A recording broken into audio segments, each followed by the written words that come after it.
Good morning, everybody, and welcome to the Board of County Commissioners meeting for November 18th, 2025. Would you all please rise for the Pledge of Allegiance? I pledge allegiance to the flag of the United States of America and to the republic for which it stands, one nation, under God, indivisible, with liberty and justice for all.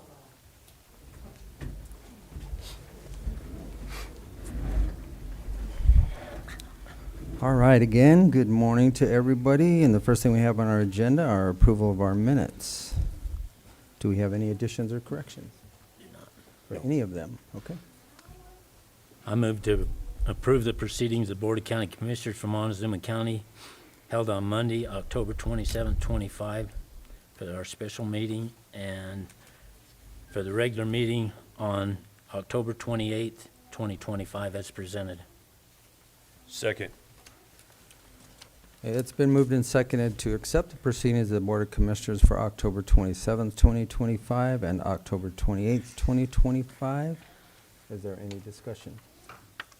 All those in favor? Aye. Aye. Aye. Okay.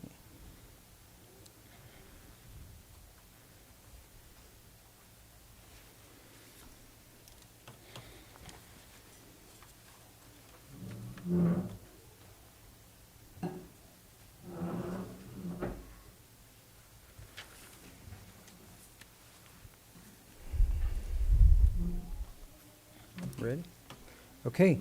Next up, we have the scheduled public hearing for adopting a new land use code revisions or issuing another moratorium prohibiting or accepting processing of utility scale energy. Would you call the roll, please, Kim?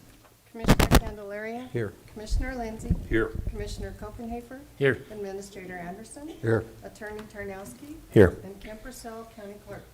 Notice is hereby given that the Montezuma County Board of County Commissioners will hold a public hearing for review and consideration of either adopting new land use code revisions concerning alternative energy sources or issue another moratorium prohibiting acceptance or processing of utility scale energy development, particularly and including solar energy. Applications in the unincorporated area of Montezuma County for 6 months or until appropriate standards for such development have been developed. The hearing will be held Tuesday, November 18th, 2025 at 9 a.m. in the Commissioner's Hearing Room, Montezuma County Administrative Offices, 109 West Main, Cortez, Colorado. Interested persons may attend and give input. Dated the 20th day of October, 2025, Kim Purcell Clerk, Board of County Commissioners, Montezuma County, Colorado, published in the Journal on Wednesday, October 22nd and 29th, 2025. All right, thank you, Kim. Okay, I will turn this now over to Stephen and Dawn, and which one of you want to go first to give us this overview? Good morning, Commissioners. I think I'll kind of take the lead here. Don, feel free to jump in at any time. I'm sure you'll have something to add here as we kind of walk through this. So I do just want to start by talking about what was read in that public notice, and that is that we're here today for the board to consider these proposed changes to the land use code as it relates to renewable energy development. What is not before the board today is any particular solar application. So, but just by way of background again, in April, the board enacted a moratorium for 6 months to allow for some time for there to be these proposed changes to the land use code about solar, utility scale solar generation. That moratorium has expired. And so that's why we're here today to either decide to adopt some new criteria for in the land use code. The board could either adopt the regulations as proposed, make a motion to make changes to the proposed regulations, continue the hearing, or decide to adopt a new moratorium. So we had a proposal from Planning and Zoning a few weeks ago. Don and I have kind of worked together to make some changes to that proposal, and that's this document that we have here today. I do want to talk a little bit about why this proposal is before the board in the way that it is. And that's basically that when the staff got the planning and zoning recommendation, what we really did was we went back and we, looked through our land use code, and then we also read our comprehensive land use plan. And so insofar there are changes from the planning and zoning proposal, really what we were trying to do was sort of tie it back into our existing regime in our land use code, and also just following the guidance a bit in our comprehensive land use plan. And so really what I'm talking about when I say that is that in our comprehensive land use plan, the things that stand out to the staff in reviewing that are really the purposes behind the land use plan are really articulated as protecting private property rights and private property values. And zoning is specifically defined as promoting a valid public purpose and the benefit of the community as a whole, including the community of landowners, utility providers, and service providers. And there are some other considerations in there, and insofar as what's the point of this zoning regime, and some of the other ones that they describe are maximizing independence and personal freedom when considering public regulation, the continued viability of agriculture as a strong community value, and the need for land use tools that protect and encourage agricultural viability, concern about affordability of land and housing, and the reality of financing public investment and publicly administered regulations, given Montezuma County's size and budgetary limitations. So that's kind of what we were looking at when considering the changes we made to the proposal from planning and zoning. And also, sort of just as a framework, Montezuma County has a system of zoning where property is zoned certain ways. There's certain uses by right within certain threshold standards, and those are listed in our land use code. And then there are ways that uses can be approved if they exceed the threshold standards through the high impact permit process in our land use code, and also through the special use permit process. And so I just want to read a little bit from our land use code, section 3102, special use permits. The purpose and objective is to allow sufficient flexibility for special uses that may include any or all of the following uses listed below: temporary or interim uses created by nature or permitted by law or regulation that have a potential greater impact than uses by right, or are of unusual circumstance that said use can be accommodated without the possible detrimental long-term effects that a change to commercial or industrial zoning could have on the neighborhood. And then in our land use code, they list some of these uses that include commercial or industrial agribusiness, water systems, sewage systems, public or private utility facilities, oil, gas, or CO2 drilling and production wells, pipelines, power lines, seismograph testing for natural resources, gravel mining and crushing operations, mobile asphalt plants to date certain, concrete batch plants to date certain, communication towers, special events, or a retreat or guest ranch. So that already exists in our land use code. That's kind of our, regime that's currently on the books. And so what the staff recommendation here for these solar regulations is really to kind of relate back to our current regime and how we decide land use applications. And so I think I'll move now to the actual proposal. Just make sure I'm still talking into the mic here while I'm looking at this. But the proposal is really to add a new chapter in the land use code, chapter 10, for renewable energy production.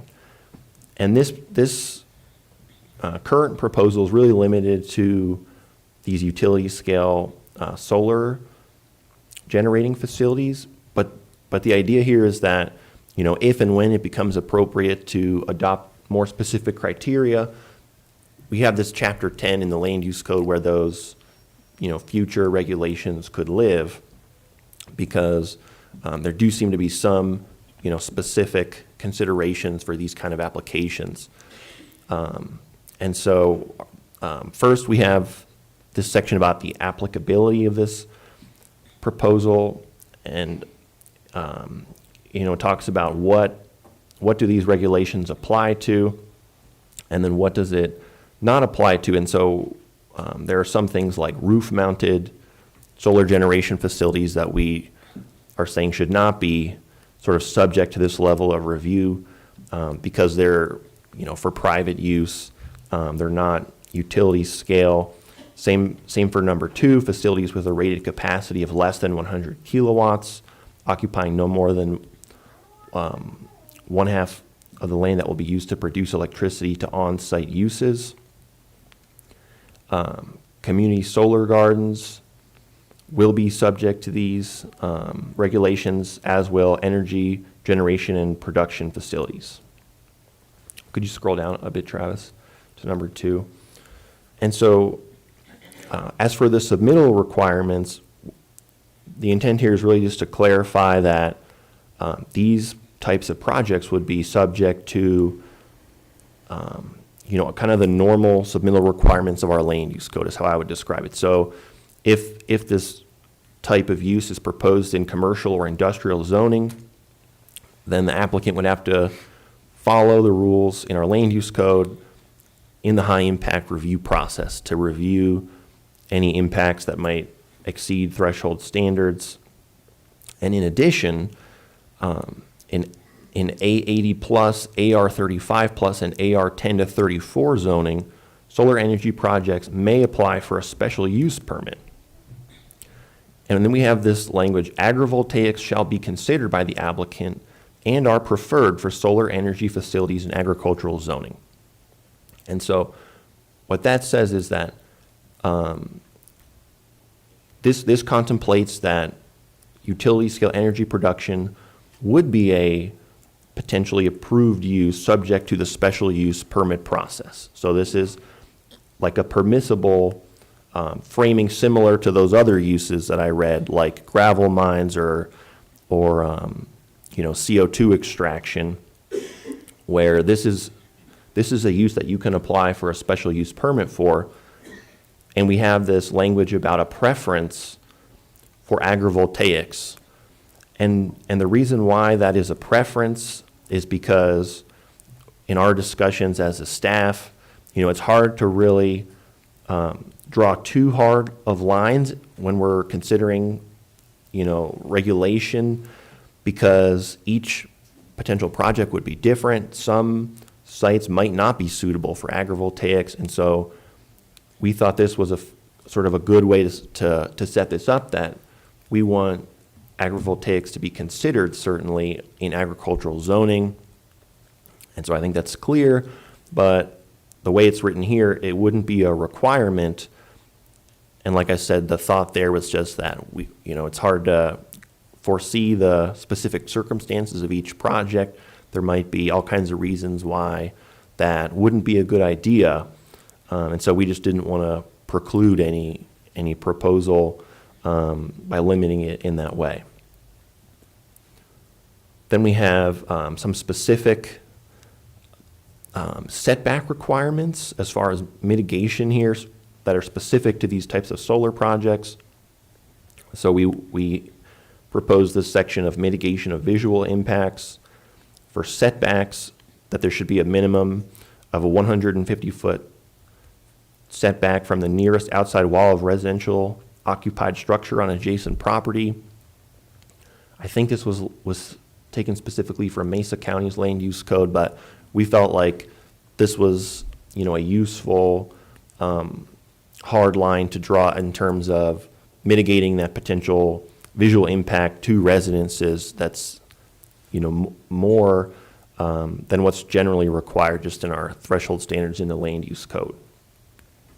And then we also had this, small Roman 2 here. Reasonable efforts to mitigate visual impacts of an energy generation facility will be detailed in the project narrative. Visual impact mitigation may include opaque fencing, screening, berming, use of existing or planted vegetation, of landscaping on or off-site. And so what we've tried to do there is, again, not be too prescriptive, but, in the public comment that's been received about these kind of regulations so far, it really seems like visual impacts is one of the main things that there have been public concern about. So this would be requiring the proponent of the project to talk about how they're planning on mitigating the visual impacts, and talking about what some of those things might look like in the eyes of the county. Again, not an exhaustive or exclusive list, but these are the kind of things that this regulation would be saying, we would like to see this kind of stuff to mitigate some of that visual impact. Then we also have Little Roman 3, a height restriction on the solar panels of 15 feet, which is similar to what's been proposed in other counties in the state, including Mesa County. But again, talking about let me just read this again. And then we have this, that the height of the interconnection equipment may exceed that 15-foot threshold. And again, keeping in mind some of that visual impact mitigation as we get closer to the edges of the property. And then Little Roman 4 is that agrivoltaics are exempt from the height restrictions. And the idea there is that if there's grazing going on, it might be necessary to lift some of that equipment up so that the animals can get under there. So that's also something that has kind of been part of regulations like this in other counties to try to accommodate more agricultural use for these kind of projects.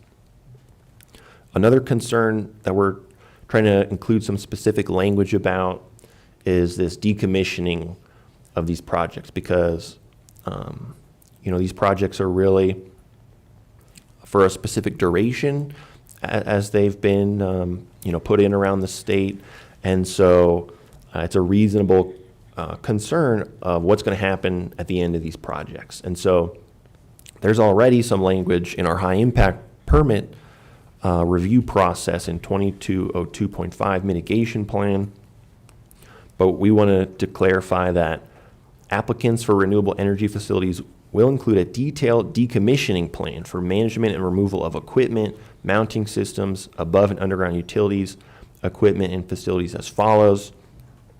That within 6 months of ceasing operations, the operator shall complete decommissioning of the facility, which will include removal of all above ground and below ground equipment and structures, and removal of any access roads and fire breaks.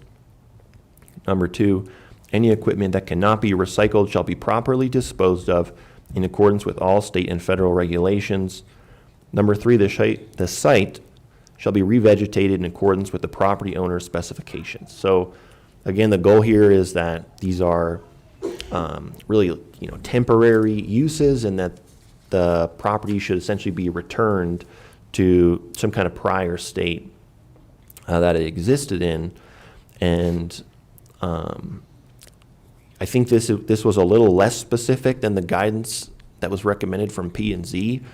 And again, we just felt like, as a regulatory body, we don't know, what some of those regulations are going to look like, what some of that, what the state and federal regime could look like in the future. So we didn't want to be too specific about what that should look like, but we did want to say, hey, the idea here is that the site's going to be essentially returned to its original state. You got to follow whatever laws are on the books to make sure it's all taken care of. And then one thing that we're proposing specifically is that the applicant must provide notice to the county of any change in ownership of the property or operator of the facility within 30 days. This was something that was expressed as a important thing that the county needs to be aware of. So we wanted to include that language in there just so that the county's kept up to date on any changes in who's owning or operating the property. Then we wanted to make a change to the land use code here. So this is not in Chapter 10. This is already in our high impact permit process. And so this would be a change to all high impact permit applications insofar as this provision for financial assurance. And so the proposal here is that we strike this subsection F, which was really, probably too vague to really be, to really communicate information effectively, and add this other section that the planning and zoning director may require that the applicant provide financial assurance adequate to ensure that A, any structures or roads necessary to mitigate the impacts of the operation on nearby properties will be constructed at those times stated in the development plan.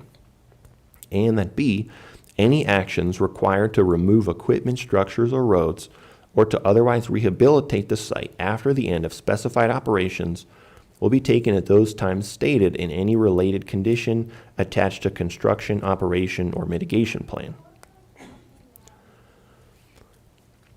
And then we have this subsection 2 that talks about what this means. So the proposed language is adequate financial security may include a deposit of money, an irrevocable bond, or letter of credit backed by a reputable bank or financial institution as determined by the county, or another form of financial security acceptable to the county. The amount of financial security shall not exceed 100... Can I get you to stop for a minute, Oh, Stephen? sure. Can I ask everybody to please silence their cell phones or turn them off? Thank you. Proceed. So I'll just start that sentence over. The amount of financial security shall not exceed 125% of the estimated cost of taking the action that it secures. Any financial security will be reviewed every 5 years to ensure the security is still sufficient. The planning director shall be authorized to execute a partial release or reduce the amount of the financial assurance from time to time as required construction or rehabilitation projects are completed. The director shall release all or any remaining amounts of any financial assurance within 30 days after completion of the last construction or rehabilitation action that the financial assurance secures. And so this is sort of a broad mechanism, essentially, this kind of financial assurance to make sure that there's money available for the reclamation of the project, basically. And so this would apply through the high impact process to these kind of utility scale solar applications that we're kind of generally talking about, but it would also apply to other, projects in the county that may involve, similar required mitigation at the end of a project. And I think it's something that was contemplated, at least in the original language, but really not in any specific way.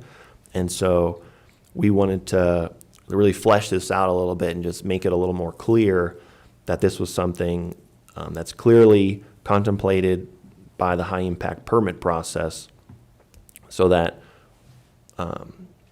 the money's available really to reclaim these properties and make sure that everything is taken care of, regardless of what's going on with the specific property and the use at the time, that the money's already there for the cleanup.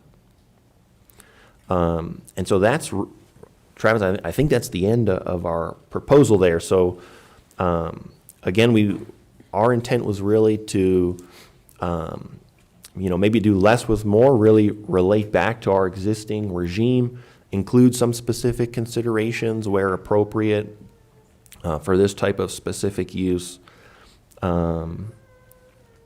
Anything I missed on, or you want to add to that overview? No, that pretty much covers it all. As it stands now, for all those ag zone properties, they already are allowed to have the conditional use permits.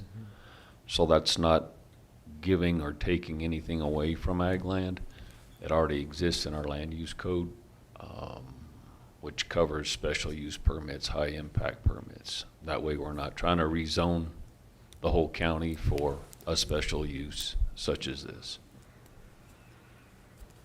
So I have a question on this very last piece here, this last paragraph here. and it's going to be somewhat off of this subject, but this would then apply, so for instance, the Ironwood facility, this would have made sure that we had the assurities of the financial money deposited so that we would be cleaning up the mess that we currently have, correct?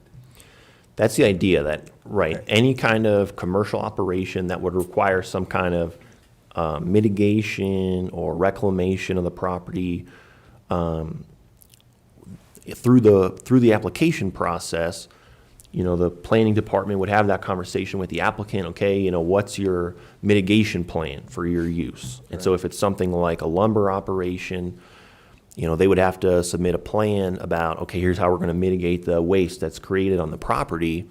And then as part of that discussion with the planning department could say, okay, we're going to ask you to do one of these things, deposit money, post a bond, or provide a letter of credit to make sure that the money's available to reclaim or follow through your mitigation plan, whatever the specific circumstances may be. And then if there is some issue where that's not happening, this money is available to make sure that that is able to be done. So our assurities are then secured for us for the duration of the facility, whatever, whether it's solar, anything. Yes, Okay, good. that's the idea. Which was one of my biggest concerns because of the messes that we have going on right now, which have nothing to do with solar, but. Right, it's a mess, and but this would cure that. we tried to be responsive to that concern Okay. in proposing this Okay. provision. Any other questions from the board at this time? That's all I have right now. All right now. Could you actually set a date, specific time of when, like if you approved a solar field and the expected life is 35 years or 30 years or however long these panels are supposed to last, at that time, could we set a date and review this process? What concerns me is their production may be dropped off to where it's not even profitable anymore, but rather than having to go through this whole process to clean it up, they'll just let it trickle on forever. Can you set a specific date that either they have to come back in and get reapproved to go past that? I'm just Our asking. current land use code says that a stipulation of a high impact permit can be periodic reviews Yeah. of the project of the That's what I permit. wanted to make sure we could. And it can be revoked. And particularly, right, when we talk about the special use permit, the idea partially behind the special use permit at all is that it's not a commitment of the land the same way that a change in zoning is to all kinds of future uses, right? It's really, and I'm just going back to that language I read at the outset, it's the special use permit is a vehicle to allow sufficient flexibility for special uses that may include all these things that are specified, but also temporary or interim uses that have a potential greater impact than uses by right, or are of unusual circumstance such that said use can be accommodated without the possible detrimental long-term effects that a change in zoning could have. And we have in there some examples of things that are to a date certain. So specifically to a date certain are things like mobile asphalt plants, concrete batch plants. So I think there are some other examples in our code about things that are really, a temporary use for a set amount of time to a date certain. And at least as far as I know, that's likely to be the case for these kind of applications too. And so I think there eventually would be a time, where the permit could be issued for, the life of the project essentially, and then could then be revisited at the expiration of the project. But that would be any project. It doesn't have to be just solar. It could be nuclear, correct? Well- I mean, it would apply across the board.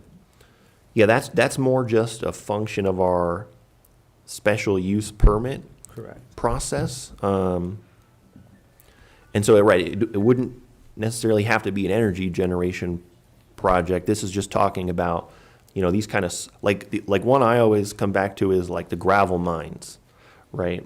Those are kind of a, to me at least, kind of a helpful analogy in terms of here's a use that's not necessarily, squarely within the uses by right for this zoning type. It's going to have some impacts for the duration of the project, and there's going to be some kind of reclamation or mitigation to return that property to, more or less how it was before. And so for something like that too, the special use permit could be at least, for a set amount of time if the project, is of the type that says, hey, we're going to do this for this amount of volume or time, and then the permit could be revisited at the conclusion of that time.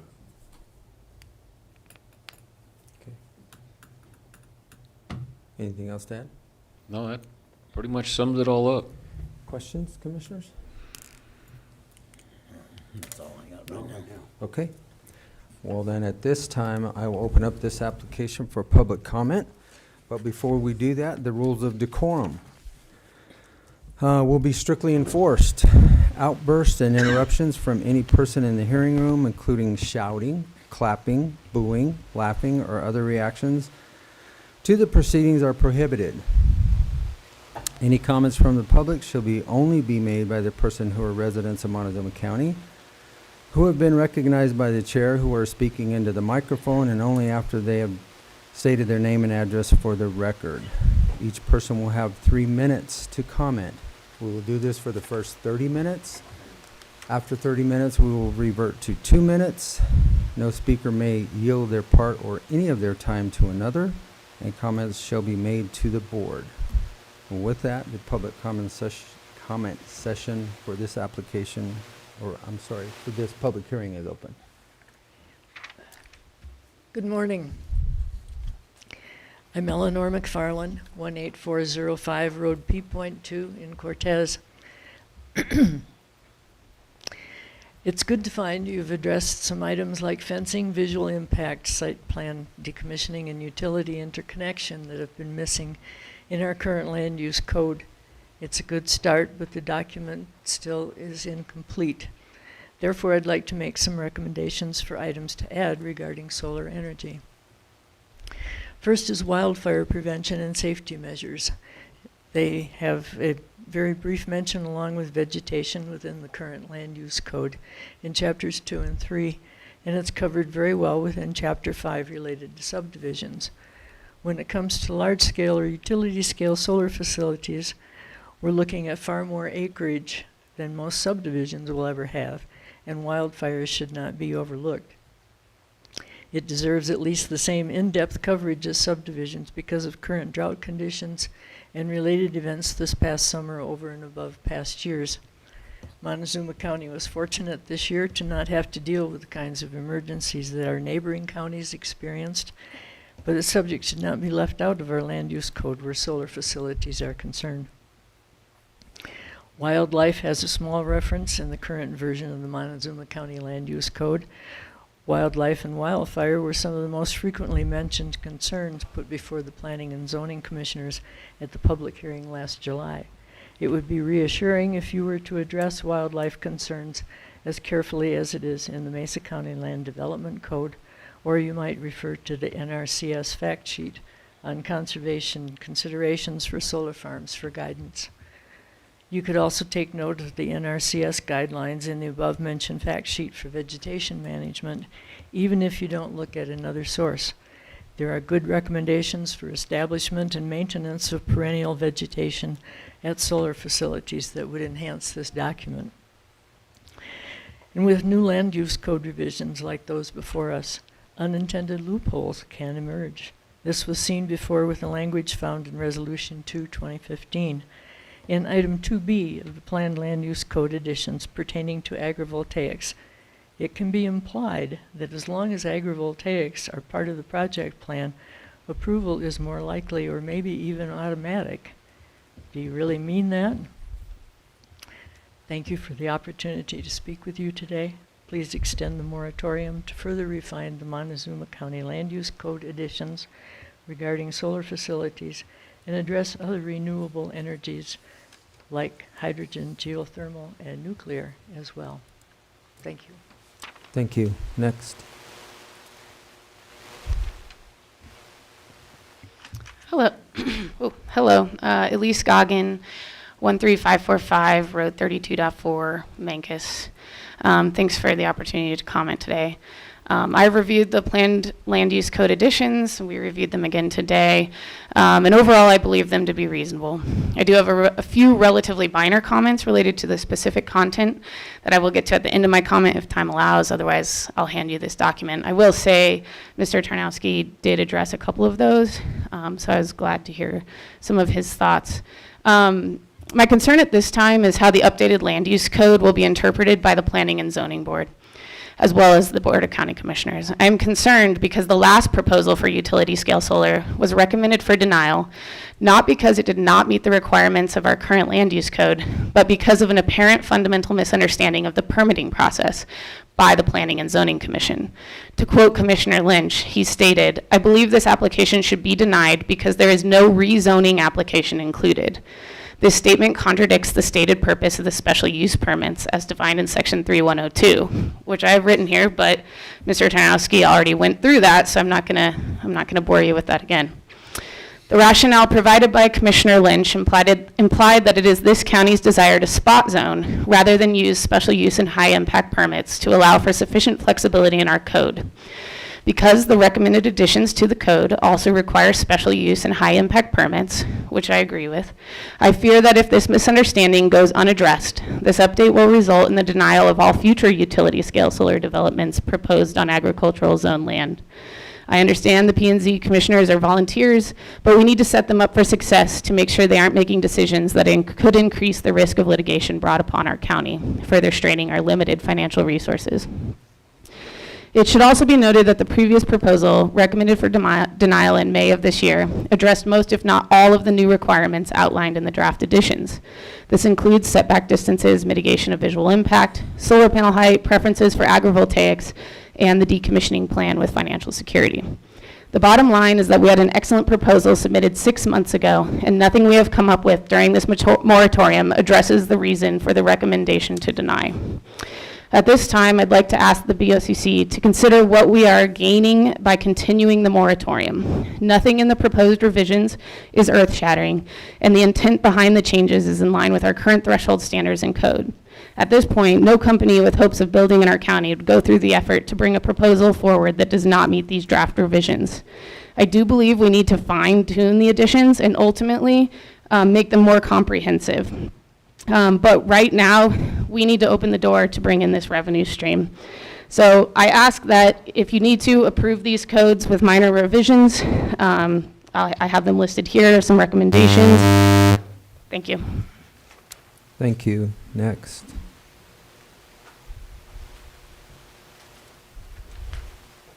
Good morning, Good morning. Commissioners. My name is Mary Ann Mate, and I'm a Montezuma County resident. I live at 301 Abeta Drive in Dolores. Thank you for the opportunity to speak today. I'm here to speak in support of solar in Montezuma County. It's been my experience in 29 years I've lived in this county that private property rights and keeping farms and ranches in agricultural use has been an important priority for our community. Large-scale solar projects can do both. Look at the Delta County Garnet Mesa project, where they worked hard and found a solution that honors their agricultural heritage, property owner rights, and energy independence by grazing sheep around solar panels, providing natural vegetation control while maintaining agricultural use. It's a great example of providing responsible growth and innovation while creating homegrown energy. The county commissioner there, Wendell Kuntz, said, "The project wasn't easy. It's the first of its kind for Delta County and maybe all of Western Colorado. It was an arduous journey, tough conversation, strong opinions, competing interests, and rightly so.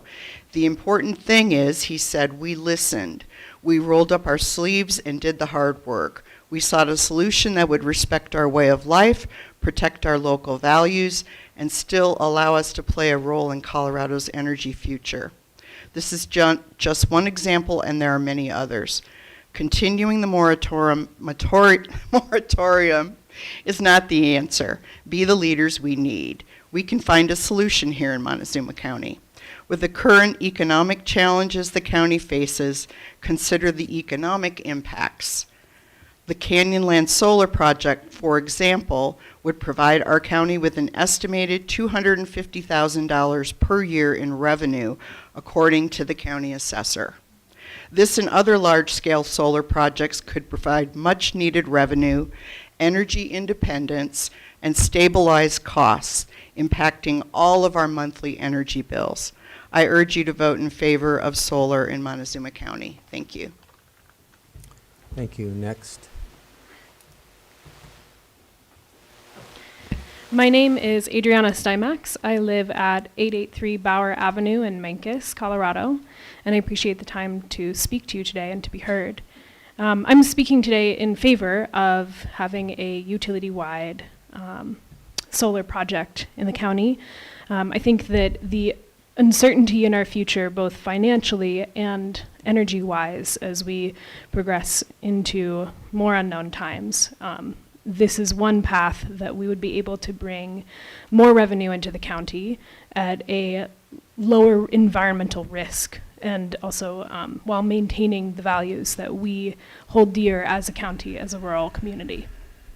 I also want to bring a concern of the voices that you're hearing in the room today, and I'm missing a big group of folks, which are the youth who are going to be here in 30 years, in 40 years, when these projects may be decommissioned. And I think that's something that is worthwhile seeking of your constituents and future constituents, of those who are going to be residing in this county in the future. And that's something that I would encourage the board to seek the voices of those who will be inheriting this problem as we move forward. So thank you for your time. And again, I want to speak in favor for this project to move forward and to end the moratorium. I appreciate it. Thank you. Next. My name is Rebecca Busick. I live at 14745 Road 26, Dolores. I went to the coffee with the commissioners yesterday. It reminded me that there are good people on both sides of this issue. It also helped me to remember how at the local level we have a lot in common. That being said, I believe the commissioners have done their due diligence. I understand why they initially instated the moratorium. However, I think they've had a good opportunity to investigate local land use codes and what would be appropriate for Montezuma County. For that reason, I'm asking you not to reinstate the moratorium and move forward with the updates that have been publicly shared. Solar energy is the fastest and most affordable energy to deploy right now. If you're concerned about your electric bill, you need to be supporting renewable energy. One of the most reliable sources for this information is Lazards, whose 2025 levelized cost of energy showed that utility-scale solar and onshore wind are the two most affordable forms of energy there are. It also shows the most expensive forms of energy are nuclear and coal. Your bills are rising because of aging infrastructure, inflation, increased energy demand, high fossil fuel prices, extreme weather, and tariffs. Our country has withdrawn about $1.5 million from reserves the last 2 years. At that rate, with $16.5 million in reserves, our county will run out of money in about 11 years. Kinder Morgan continues to decrease their county revenues by about 10% a year. When people say solar won't replace Kinder Morgan, they're right. Absolutely no one industry will replace Kinder Morgan. We need a diverse solution. This is the best, most significant part of that solution I have seen. I would invite anyone else to walk up here and present a faster, more significant way to increase our county revenue right now than this. In addition, the Canyonland Solar Project had a community benefits plan. This plan included planning with the Montezuma Cortez School District for installing a solar energy system. The superintendent designed the system for the school, and he was going to incorporate Kids in the Metals program to work on it. It was also going to have a system monitor so students could look at the electrical output and see factors like energy savings, environmental attributes, etc. Let's train our children in the energy for the future. What if PCC offered classes in being renewable energy technicians? Could we create solar panel recycling centers here, creating new jobs and income for the county? Couldn't Montezuma County lead the state in renewable energy and fix our county revenue issue at the same time? The developers had also planned with Lewis Areola Fire District for providing a mobile defibrillator. They only have one now and couldn't afford a second one of these expensive units. Renewable energy is simply a continuation of our legacy in the West of energy production. Please do not reinstate the solar moratorium. Thank you. Next. My name is Kelly Reagan, and I live at 8201 Road 29.4 Loop, Cortez. I really appreciate the new additions to the plan. My concern is not about renewable energy itself. I support responsible, well-planned solar development. I do have specific concerns that underscored the need for a moratorium extension. In the existing plan and in the new additions, the lack of clear regulations on land restoration, code enforcement oversight, and the critical issue of cumulative project size are not addressed. First, regarding the post-project land restoration and reclamation. In the new plan, it is up to the owner's specifications. I think there should be a bigger responsibility to bring land back to its natural use of agricultural land or replanting natural vegetation. I believe some owners will do nothing to bring the land back to its prior state. Next, who will oversee that county codes are being enforced during and after construction? We need a clear line of authority so residents who know who to contact when issues arise. At previous planning and zoning meetings, people have expressed concerns of designated roads not being used, causing traffic safety issues on narrow county roads and damaging existing roads during previous solar project construction. Could we consider having project developers bear the cost of regular independent inspections through development and after? Finally, the size of solar projects in a farming community matters immensely. If one solar project of 1,000 acres is allowed under regulation, what stops others then from backfilling an entire township with large-scale solar facilities? Our current code lacks specific density or cumulative impact thresholds for these utility-scale projects on agricultural land.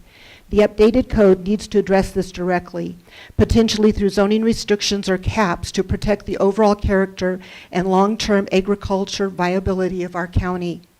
Large-scale solar facilities adjacent to established residential areas and existing homes also creates significant and long-lasting impacts on the land and the people who live there. The current policy does not differentiate between the size of solar facilities next to residences. A 5-acre project is treated the same as a 1,000-acre project or more. Large industrial installations should not be allowed at the same distance as small, low-impact arrays. We need zoning that recognizes scale and its impact on the surrounding properties. Extending the moratorium allows us to address these critical concerns, ensuring that our future development is responsible and protective of our community's future. Thank you. Thank you. Next. Hello, my name is Louise Jackson, live at 8068 Road 29.4 Loop in Cortez, and I would like to have the moratorium extended for environmental impacts, drainage, and soil construction that can disturb the land, leading to soil compaction, changes in natural drainage patterns, and increased runoff and erosion. Due to, as far as habitat loss, the land used for solar farms may result in habitat loss for local wildlife. Heat island effect. Large solar farms can create a solar heat effect, raising the local temperature due to the amount of heat radiated from the panels after they absorb sunlight. And contamination. There is a potential for contamination from hazardous materials in the panels or from antifreeze used in some systems, especially if there are spills or poor maintenance. So for that, I'd like to have the moratorium extended to be able to research a lot of that. Thank you. Thank you. Next. Hi, My name's Angela. Angela Montgomery. I live at 8295 Road 29.4 Loop in Cortez. I'd like to ask you to please extend the moratorium on solar. I like solar. I want solar, but I'd like to see it done well. I don't believe the additions to the land use code adequately protect the properties that are neighboring. I don't think 150 feet is enough of a setback. I don't want to be surrounded by a large-scale solar facility. I'd also like to see some language that also protects the national parks, the national monument, the state parks, the public lands. I feel like there must be a way that this can be done that can balance everybody's needs. I'd like to see caps on the size of these large-scale solar installations. And I'd also like to see them also be subject as an agrivoltaic installation. I would like it also to be subject to similar limitations in height and size as it would be if it were put on an industrial piece of land. That's all. Thank you. Next. My name is Sharon Bradford. I live at 922 Brookside in Cortez. I would like to see the solar being able to be considered because we have young people in our area that they will be here someday. It's not going to be a senior citizen area. And we need to have something for our grandkids to grow up to. We don't all own a hotel, a restaurant, and we don't all work for the hospital and the school. We need something for jobs, and we need something to bring us into the 20th century. This is a long-term goal, and I think it would work well for Montezuma. Thank you for considering solar energy. Thank you. Next. Hi there. My name is Julie Hudak, and I live at 13702 County Road 29. As my elected officials, I urge you to please vote in support of utility scale solar and to not put a new moratorium into place. I have been involved in canvassing all of Montezuma County over the past 2 months and have been amazed at the outpouring of support for large-scale solar to create energy independence and stimulate positive economic development in the county. We have surveyed over 500 county residents, and 75.8% of them were strongly supportive or lean supportive of solar projects in the county. When looking at responses from zip codes outside of Cortez, that jumps to 80% of respondents. I am holding 355 petitions from residents who explicitly wanted you to know that they support utility scale solar. So today I am helping to amplify their voices by showing you these signed petitions. The common themes of our conversations are that residents in the county want the ability to generate electricity for the county within the county. Residents would like the option to create renewable energy using the most abundant resource we have, the sun. Residents would also like the option for private landowners to choose what to do on their land, including leasing land to solar companies. Residents would also like a way to generate much needed tax revenue to support the community, including schools and essential public services. Yes, today I'm speaking for myself, but I am also respectfully conveying the sentiments of hundreds of fellow residents of Montezuma County that I have had the privilege to speak to. I urge you to approve the new land use planning code presented today, which the planning staff and zoning board have already approved. Thank you for your time and thoughtful consideration today. Thank you. Next.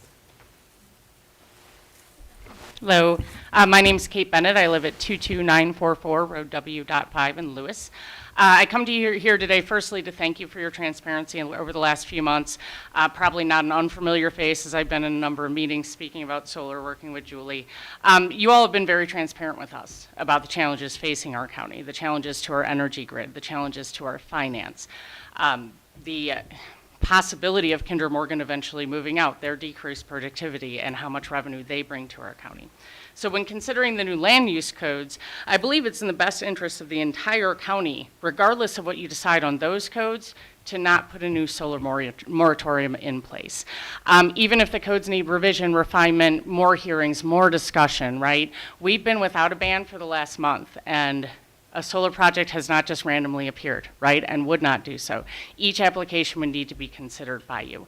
With a strong community benefit agreement, we could alleviate some other problems the county is having. Not only are we standing a chance of getting revenue out of a utility solar farm, but with a community benefit agreement, when we talk about our ailing electric infrastructure, for example, our transmission lines that are old, struggling, et cetera, we could ask in exchange for funds to repair that infrastructure. So considering our revenue, our energy challenges, Candelaria, you've been very transparent with the fact that in a year or two, we might be looking at rolling brownouts in this county just to keep our grid up to date. Banning solar farms or extending moratorium on solar farms takes revenue out of the bucket, right? If we were to explore all options, we would have more resources to pull on. So I do think that taking one potential solution entirely off the table is not the right step for Montezuma County. And I urge you to consider not enacting a new solar ban. Thank you. Thank you. Next.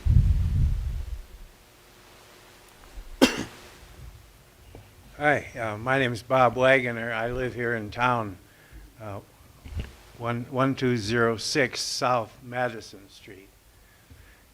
My wife and I we have 11 great grandchildren.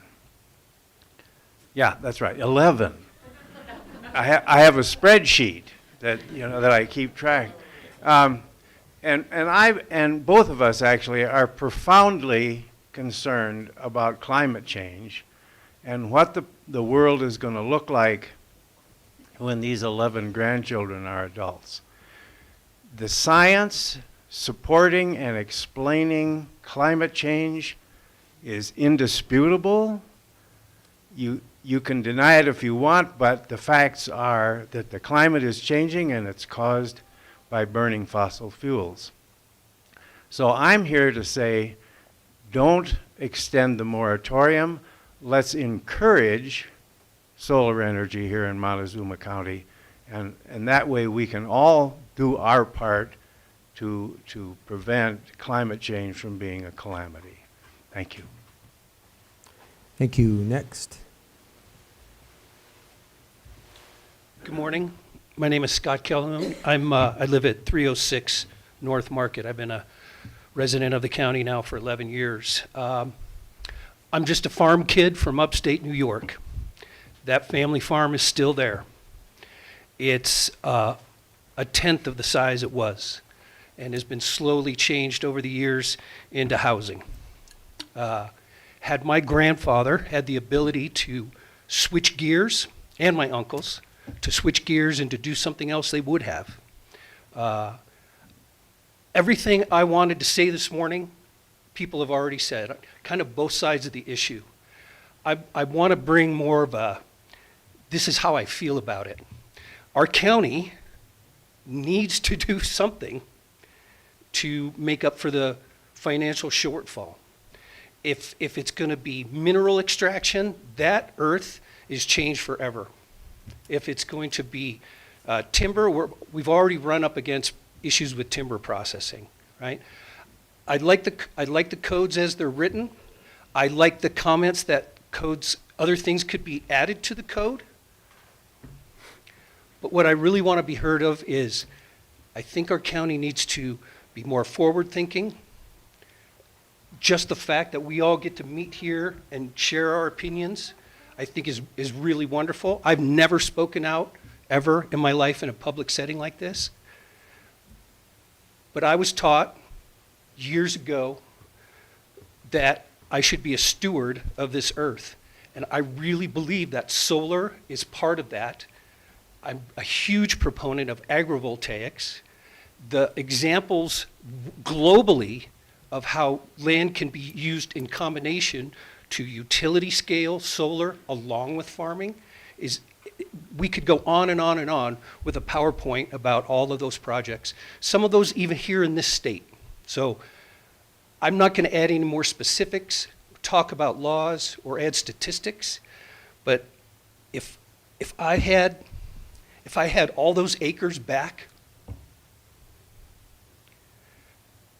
I would, if someone came to me and said, Scotty, we can do this on your farm, and you can still farm, you can still graze, you can still do vegetables, you can do row crops. There are families in Iowa harvesting corn under solar. Okay? It can be done. I'd like to see this board vote to not have an extended moratorium, to adopt the changes in the land use, and to strengthen those zoning laws. Thank you for your time. Thank you. Next. Hi, my name's Don Howell. I live at 17557 Road P in Cortez. And I'd like to urge the commissioners to issue another moratorium prohibiting acceptance or processing of utility scale solar form applications for 6 months or until all the issues have been ironed out. And some of the following reasons are the planning commissioners did a good job of defining various sizes of solar projects from rooftop to small scale to community scale to utility scale in their presentation to the BOCC workshop on September 22nd. It would be useful to the developers and to county residents to have that clearly defined in these codes, these land use code additions. Additionally, the NREL report you referred to titled County Land Use Regulations for Solar Energy Development in Colorado, published April 2024, recognized this as missing in Montezuma County in their summary of land use policies and requirement applying to utility scale solar facilities. This is an opportunity to include sizing and definitions to complete these land use code additions. Something this basic would make BOCC decisions regarding solar easier in the future. The land use code addition proposed today under the heading of setbacks, a minimum of 150 feet from the nearest outside wall of residential occupied structures on adjacent properties. This surely doesn't apply to all sizes of solar installations, does it? 150 feet is close to what the P&Z commissioners recommended for small scale solar on their update suggestions for energy generation applications. Their recommendations for utility scale solar was much larger at about 650 feet and more reasonable. Alter these distances from the property line rather than the residential wall, which would afford far better protection from encroachment on neighboring properties to solar production of any kind. Thanks. Thank you. Next. Good morning, Commissioners. My name is Lauren Kapke. I'm here representing Excelergen Energy. We're based on 3736 B Caves Road in Austin, Texas. We are developing a utility scale project in the county. Yeah, so if this is an application that's going to come in front of us, we can't hear it. This is just public comment for what we're addressing right now. Sure. So My if it's- comments today are only going to be related to the regulations, Are you nothing a resident of Montezuma specific County? to our project. I personally am not a resident. Okay. We're working with residents of the county. Right. So specifically in my rules of decorum is that you have to be a resident of Montezuma County. So Okay. I know it's not particularly pleasant, but it's really the people of Montezuma County that we're here to listen to today. So I will respectfully ask you to sit down. Okay, I understand. Yeah, and- I'm here to offer a developer perspective I- if you're interested, but I respect the rules of decorum, so. And I get it. Thank you. Ma'am. And that's why I gave them up front. Sure. Okay, thank you. Hi, my name is Colleen Edwards, 25109 Road L.4. And I would like to kind of point out the statistics of the solar farms that we currently already have, which I came up with 6 in the area. Pleasant View can power approximately 32,000 homes. Coyote Gulch Solar can power approximately 2,300 homes. Valley Range Energy Park, 20,000 homes. Dolores Canyon Solar, which is still in construction, but will power approximately 18,000 homes. Cortez Solar 1 by Totten Lake, 3,500 homes. Cortez Solar 2 by Empire Electric, 5,000 homes. The total amount of homes these current projects can power is upwards of 101,650 homes. This does not include the Sun Bear Solar Project in Toyac or Towac, however you want to say it. That project is in the works, and the proposed site is approximately 3,800 to 4,000 acres and can be up to 971 megawatts, which would be approximately 194,200 to 670,000 homes, according to the website. So they will not be using any of our power. So the current amount of homes in Montezuma County is approximately 10,800. So the solar farms that we currently have is over 100,000 homes, and we have 10,000. So yeah, we're providing power, and I realize that we get earnings from that, but it's my understanding that the solar farms, once they are up and running, they take 5 to 10 years to show a profit. So are we getting proceeds from those right away? How many years do we have to wait to get that? Also,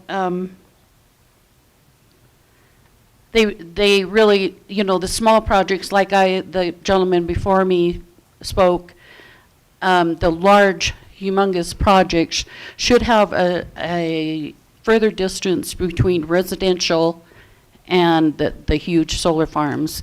And I'm very familiar with the solar farm in Milford, Utah.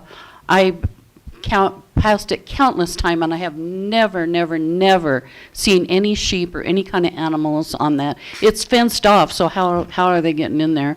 And nothing grows underneath them because of the energy of it, energy and heat. Thank you. I'm for the moratorium to extend. Okay.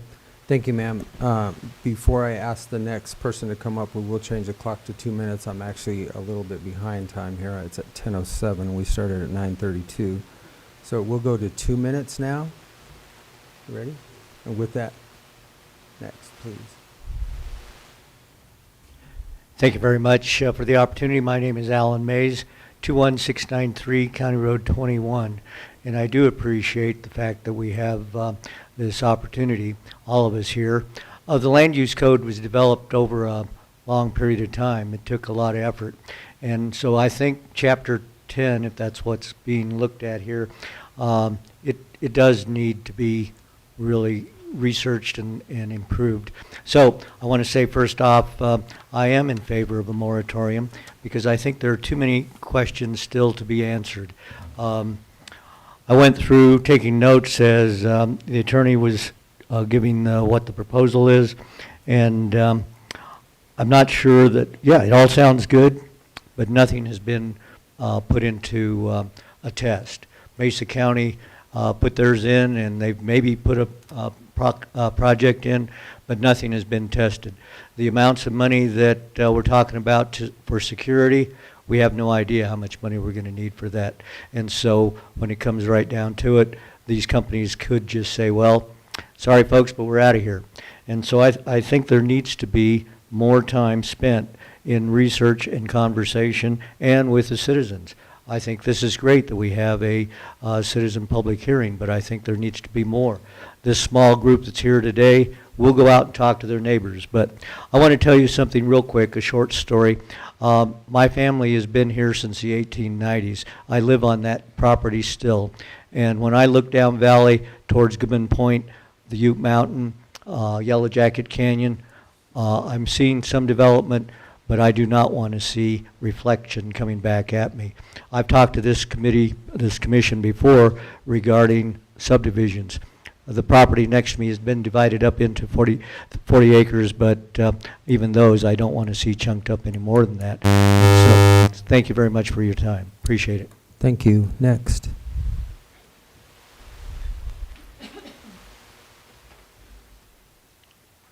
Beth Hal, 17557 Road P, Cortez.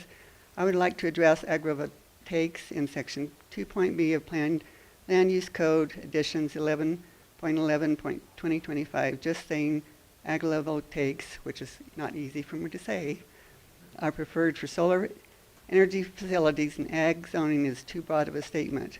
After participating in a workshop last month on this issue, I'd recommend you visit coagrivoltaics.org for ways to address the subject in the Land Use Code. You'll find information on definitions, agrivoltaics, and conservation solar incentives in Land Use Codes, designs and standards for farmland preservations and conservations for solar to protect and conserve natural resources, sources, and wildlife. This is just one issue. It's why we need to extend the moratorium for as long as it takes. Thank you. Next. Miriam Dunbar, 504 Bauer Avenue, Mancos. Agrovoltaics seem to be the perfect solution for Montezuma County. The changes to the land use codes look reasonable. It is time to end the moratorium and move forward in solar power. Thank you. Thank you. Next. Hello, my name is Josephine Lair. I live at 13690 Road 18 in Cortez. I just want to say that I was not planning on speaking, so I have no notes. I'm speaking from the heart here. Many of the other speakers today have mentioned the youth and what is it going to be like in 30 years for the youth. Well, I am one of said youth, and I can say that I do not want to spend the next 30 years of my life surrounded by solar panels. I live here because we want to appreciate nature, and being surrounded by solar panels is not very in line with that.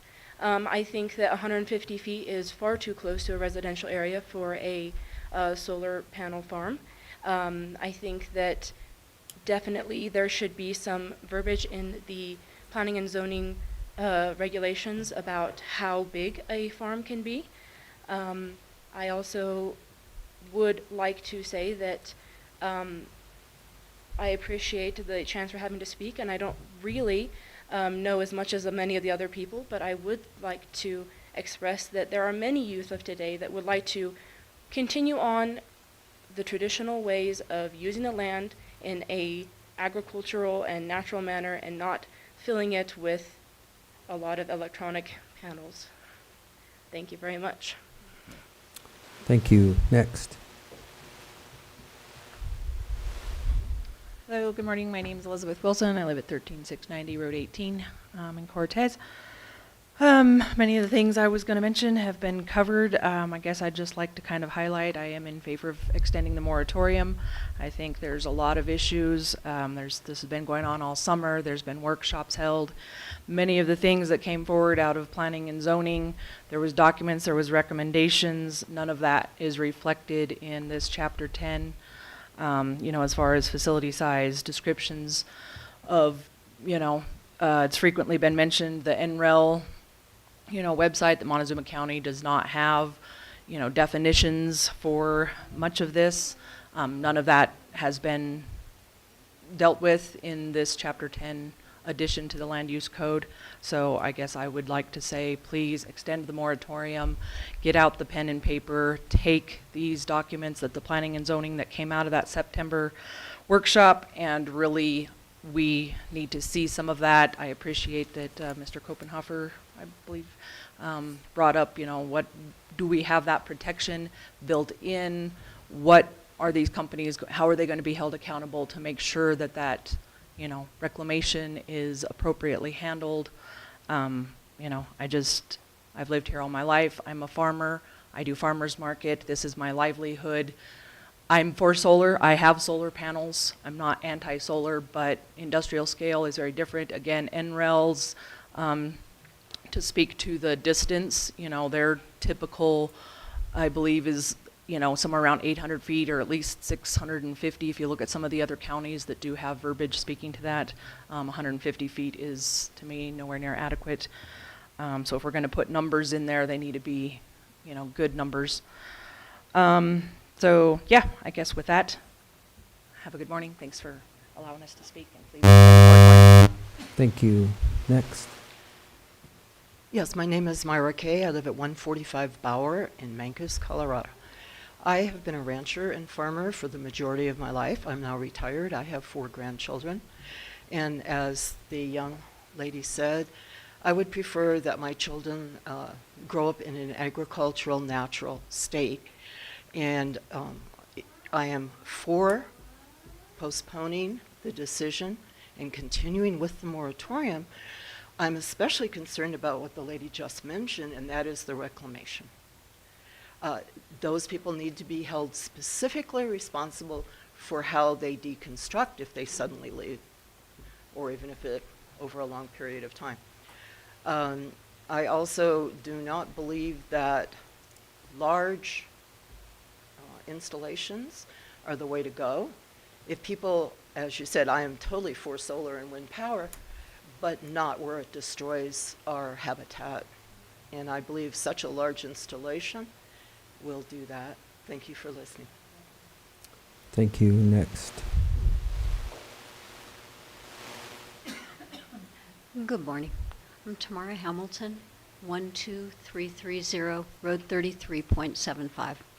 And I'm here to urge you to adopt these new land use code sections. As many people have said, they could be improved upon, but revisions are something that are done and can be done in the future. And many of the other issues can be addressed through the conditional use permit process that you already have. And lifting the moratorium will allow those specific issues to arise and be addressed rather than be hypothetical. So I urge you to adopt this new code, and thank you. Thank you. Next. Aaron Cato, 14175 Road 21. Please consider lifting the moratorium. We need solar for clean power, and I plan on living here a long time, and I'd like to live in a healthy environment. Thank you. Thank you. Next. My name is Landon Wilson, 25227 Road 14, Pleasant View, Colorado. I'm 30 years old and I farm full time. I don't have any other jobs. I farm irrigated and dry land, and I think there needs to be more protections for agricultural land. So I'm here to respectfully urge you guys to extend the moratorium. This pause is not an attempt to stop renewable energy. It's an effort to ensure that our county grows responsibly, protects its long-term economic stability, and preserves irreplaceable farmland for future generations. Let me repeat that again. Preserve a irreplaceable farmland for future generations.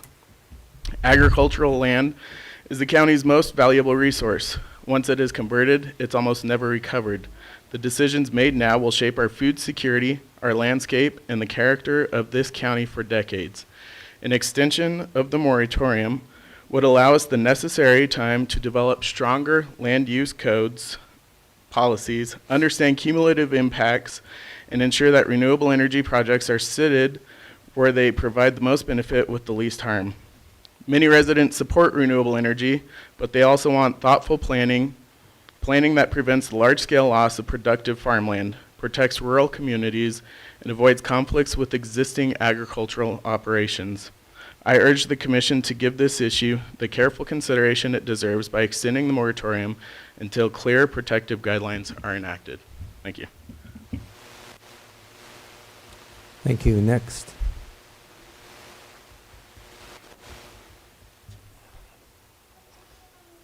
Ed Rice, 27980 Road M. I also would ask to extend the moratorium on this, and during that time I would ask that the 3 of you take a drive north up into Dolores County and take a look at that solar farm that's up there. The decision for that farm basically was done with 3 people, 3 landowners that sold their property out for that. And it affects everybody in that part of Dolores County. They basically destroyed some of the best ag land there. Property values, although there hasn't been anything sold, but there has been market analysis done on some of the properties out there. property values have dropped as much as 50% is what they're predicting for that. The 150 feet, and if you want to see a picture of that one, I flew over it the other day and have a picture on my phone here. I'll show you. We heard a lot about revenue stream and bringing money in. Go up and talk to the people and see what was brought into Dolores County for that. Not one bit of that power stays there. I don't think there's one dime, maybe a couple lunches bought throughout the time during the construction, and that's basically it. Somebody mentioned earlier about the fences. There's fences around everything. Also asked them about the fire. They lost about 800 panels in that fire this summer up there. There's not really any research done, really good research done yet for ag, but at least what they're saying is you're going to have to reclaim that topsoil. Where are you going to get your topsoil to bring in for that kind of acreage and stuff to put that back into production? You're not. So I urge you to extend this. Thank you for your time. Thank you. Next.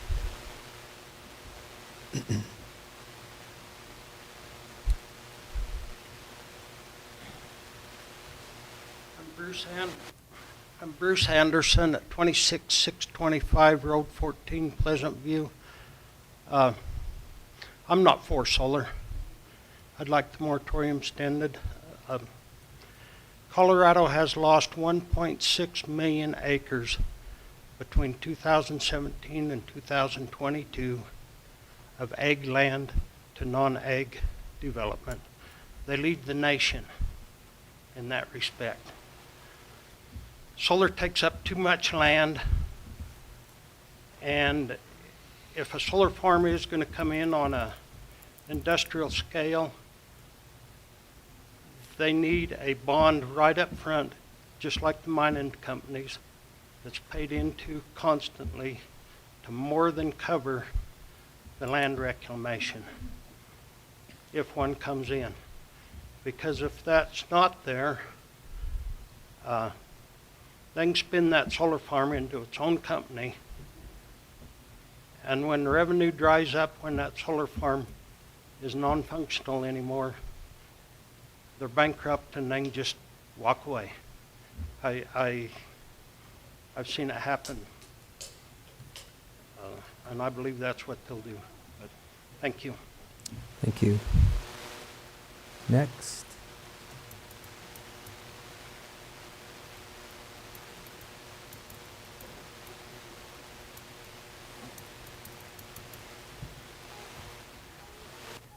Good morning. Jim Ward, 1609 Tucker Court, Cortez, Colorado. We moved here about 3 years ago, the wife and I, because we ended up with a grandchild, and we lived in Michigan, and it's kind of a long commute. So we picked up all our gear. I sold off all my toys and my farm, and we moved out here to a nice cul-de-sac and a beautiful ranch-style home. I've been listening to your work with regards to the no moratorium or moratorium. For 13 years I was involved in township government in Michigan. I realize how much effort you must put into this. Not every possible alternative and viable change is foreseeable. I don't have a crystal ball. You don't have a crystal ball. Looks like you've done a very good job to me. And my only concern or suggestion, not concern, is that you might consider in your code basing the setback on the size of the solar array. We did a similar thing with wind power in the township that I was in. The bigger the tower, and the further back it had to be. And the same thing might apply in this situation. But I think that can be negotiated even though there would be no further moratorium. Thank you for your work, and I appreciate your listening. Thank you. Next.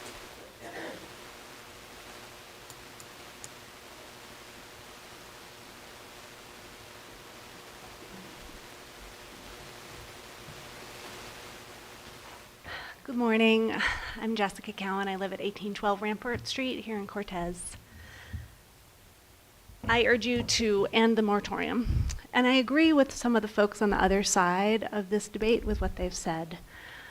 But I think first and foremost, every man, woman, and child in this county needs our financials to be in the black.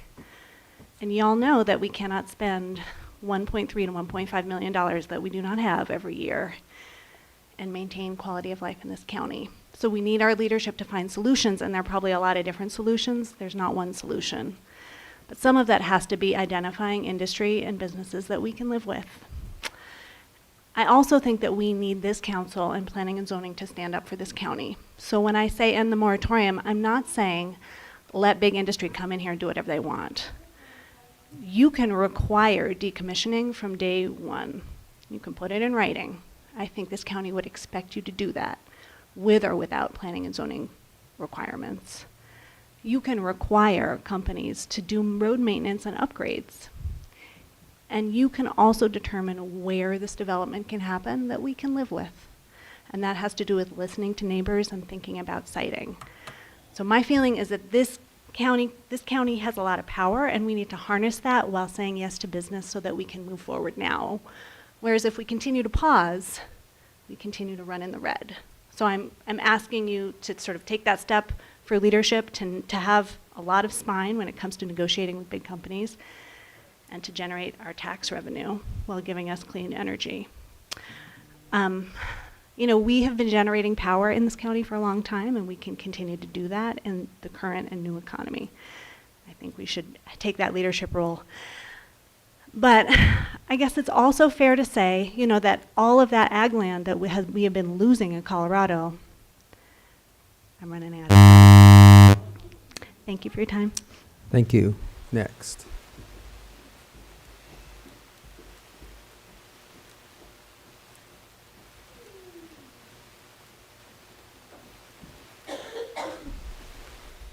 Good morning. My name is Catherine Vogel. I'm at 908 Central Avenue, Dolores, Colorado.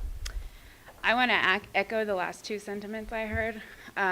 There's a lot of valid points that were made here today, but pausing progress means that we say no to business. It means we close the door right now. And what we need is our community to maintain conversation, develop land use codes as issues come up. As it was mentioned, we can't predict the future. We're not going to know everything that comes up, but if we maintain a strong community and listen to everyone while moving forward and while saying yes to business, whether it's solar or anything else, to provide benefits to our community, for revenue, for jobs, and respecting people's land against big business, and giving people opportunities to keep their farms by offering them other opportunities where agriculture isn't viable, whether that's a short-term or long-term thing. We maintain that conversation and we keep moving forward, but we should do that today. So I ask the commissioners to not extend the moratorium, to say yes to the current land use code, and to keep the conversation open and moving forward. Thank you. Next.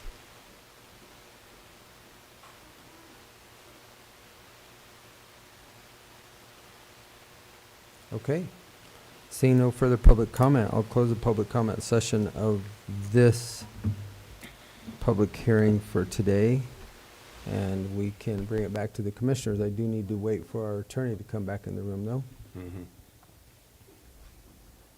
So we may be on a very short pause here.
Okay, you're back. We'll go ahead and continue. I went ahead and closed the public comment session of the application, or the public hearing. So, basically bringing it back to the commissioners for comments first, and then I'll turn it back over to you or Dawn, Stephen.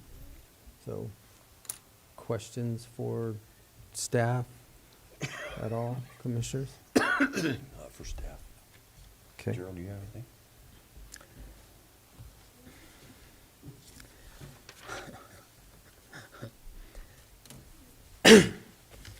I think, basically, changes to this land use code has been going on for quite some time.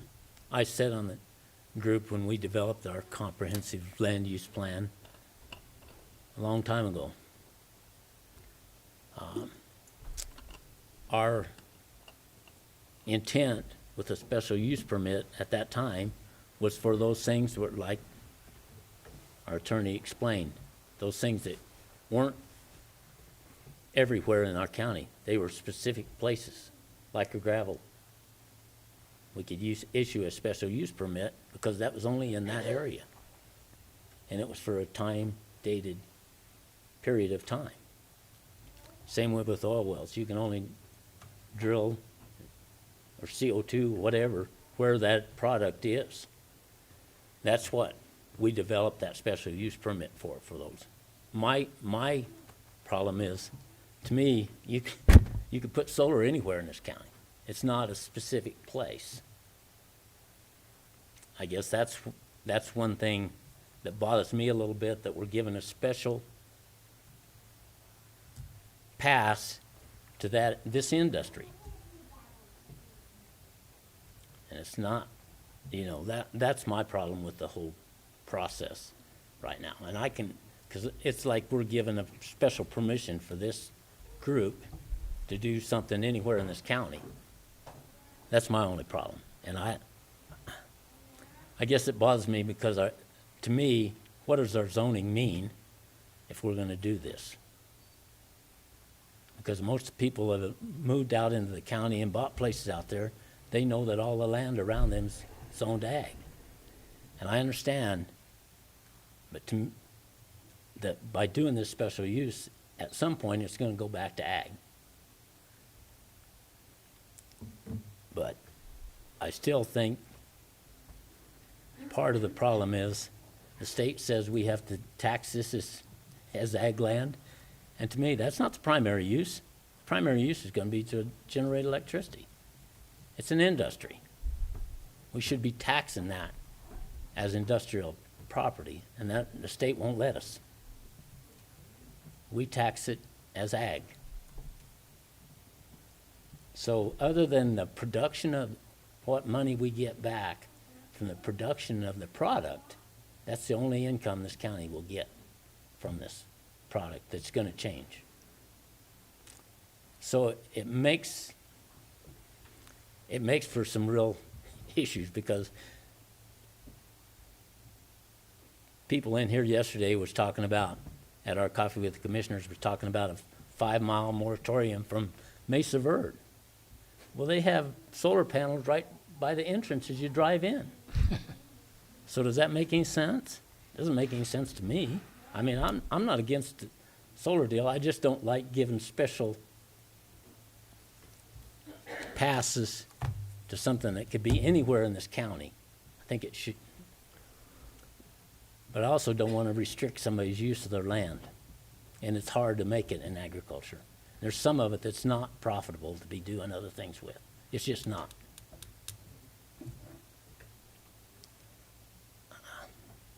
Makes for hard decisions up here.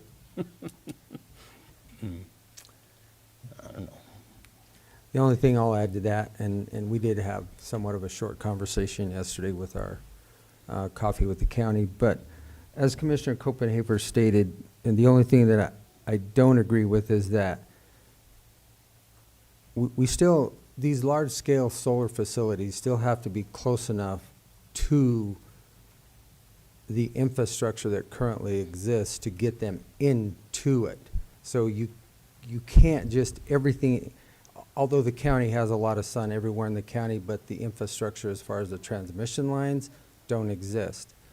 distribution lines exist, but transmission lines do not exist everywhere. So there is still a finite resource that we have that it's not going to be compatible to every place in the county. We've already said openly many, many times, we do not want to see productive agriculture taken out, but as you stated, it is very hard to make it in this community, and in some places, just because of the production rates are not adequate. The gentleman, one of the gentlemen stated, you know, if he was able to have leased his property for something else, maybe things would have worked out differently. But it's a tough decision up here. I mean, we're trying to represent the entire community. I know we've listened to this for a long time now. Depending on where we go, we have groups that hate it adamantly, and we have groups that love it totally. And we're right in the middle of it, trying to figure out what's going to be best for the community. I understand that nobody wants it in their backyard. I get it. But at the end of the day, an all-source energy solution is really what we have to focus on, and that means everything. An all-source energy solution to provide the power that is going to be needed for the future. You know, I've challenged everybody, and I've done this in more times than once. Go home and shut everything off for 2 days. Shut everything off. No power at all. And I guarantee you nobody has done that. And nobody will do that. We have become energy hogs. We are all guilty of it. How many of us are all, I mean, I know they're out there because I've heard them going off. These all take power. Everything takes power. Everything takes energy. I think that you guys have done a good job. My biggest concerns were the assurities, which I think the assurities are in there.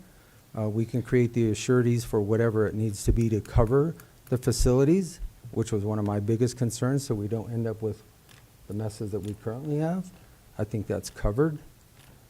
I think by definition, I think the NREL plan does, which we can use that guide in the NRCS guidelines to use for large scale. The only thing that I'm not sure of at this point in time was a setback of the 150 feet. I do know that that was a Mesa County's, but I cannot remember what NREL stated in theirs. Do you guys remember that? I would have to look that up. I don't recall off the top of my head. Yeah, I couldn't say specifically what they're stated. Okay. I mean, I would like to look at that just a little bit further, because I do know that there was some guidelines in there for that, but I can't remember them off the top of my head. But, you know, I agree with Commissioner Copenhaver. Yesterday that was stated, you know, take a 5-mile swath along Mesa Verde. Well, my gosh, look at the distance of Mesa Verde, and then take a 5-mile swath. You're taking out 2/3 of this county, and we're taking away all the property rights of all those people. That's a pretty tough pill to swallow up here for me, to say, hey, we're going to take away all your rights. That's part of the comprehensive plan that was established. Actually, I think Commissioner Copenhaver, like you said, you sat on that many, many years ago. None of the decisions that we have to make up here are easy, and they're not. We're gonna make 50% of this room mad and 50% of this room happy with any decision that we make. But what's best for the county and the overall picture of the community and what we're trying to do up here. So the only thing that I really would like to look at, and I don't know if it's worth continuing this or not, but it was just 150 feet, the guideline to go back to the NREL. It's 300. You've already looked it up.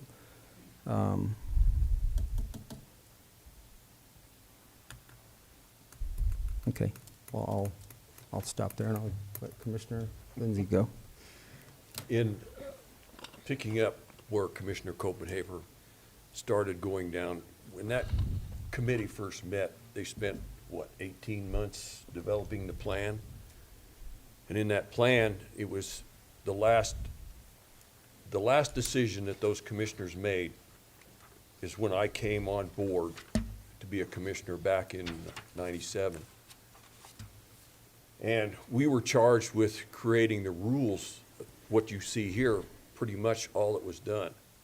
We took another 18 months to 2 years to develop this.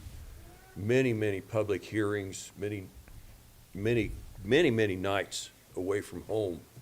In fact, I was even writing part of this and some of this and looking at while we were on family vacations. Got in trouble for that.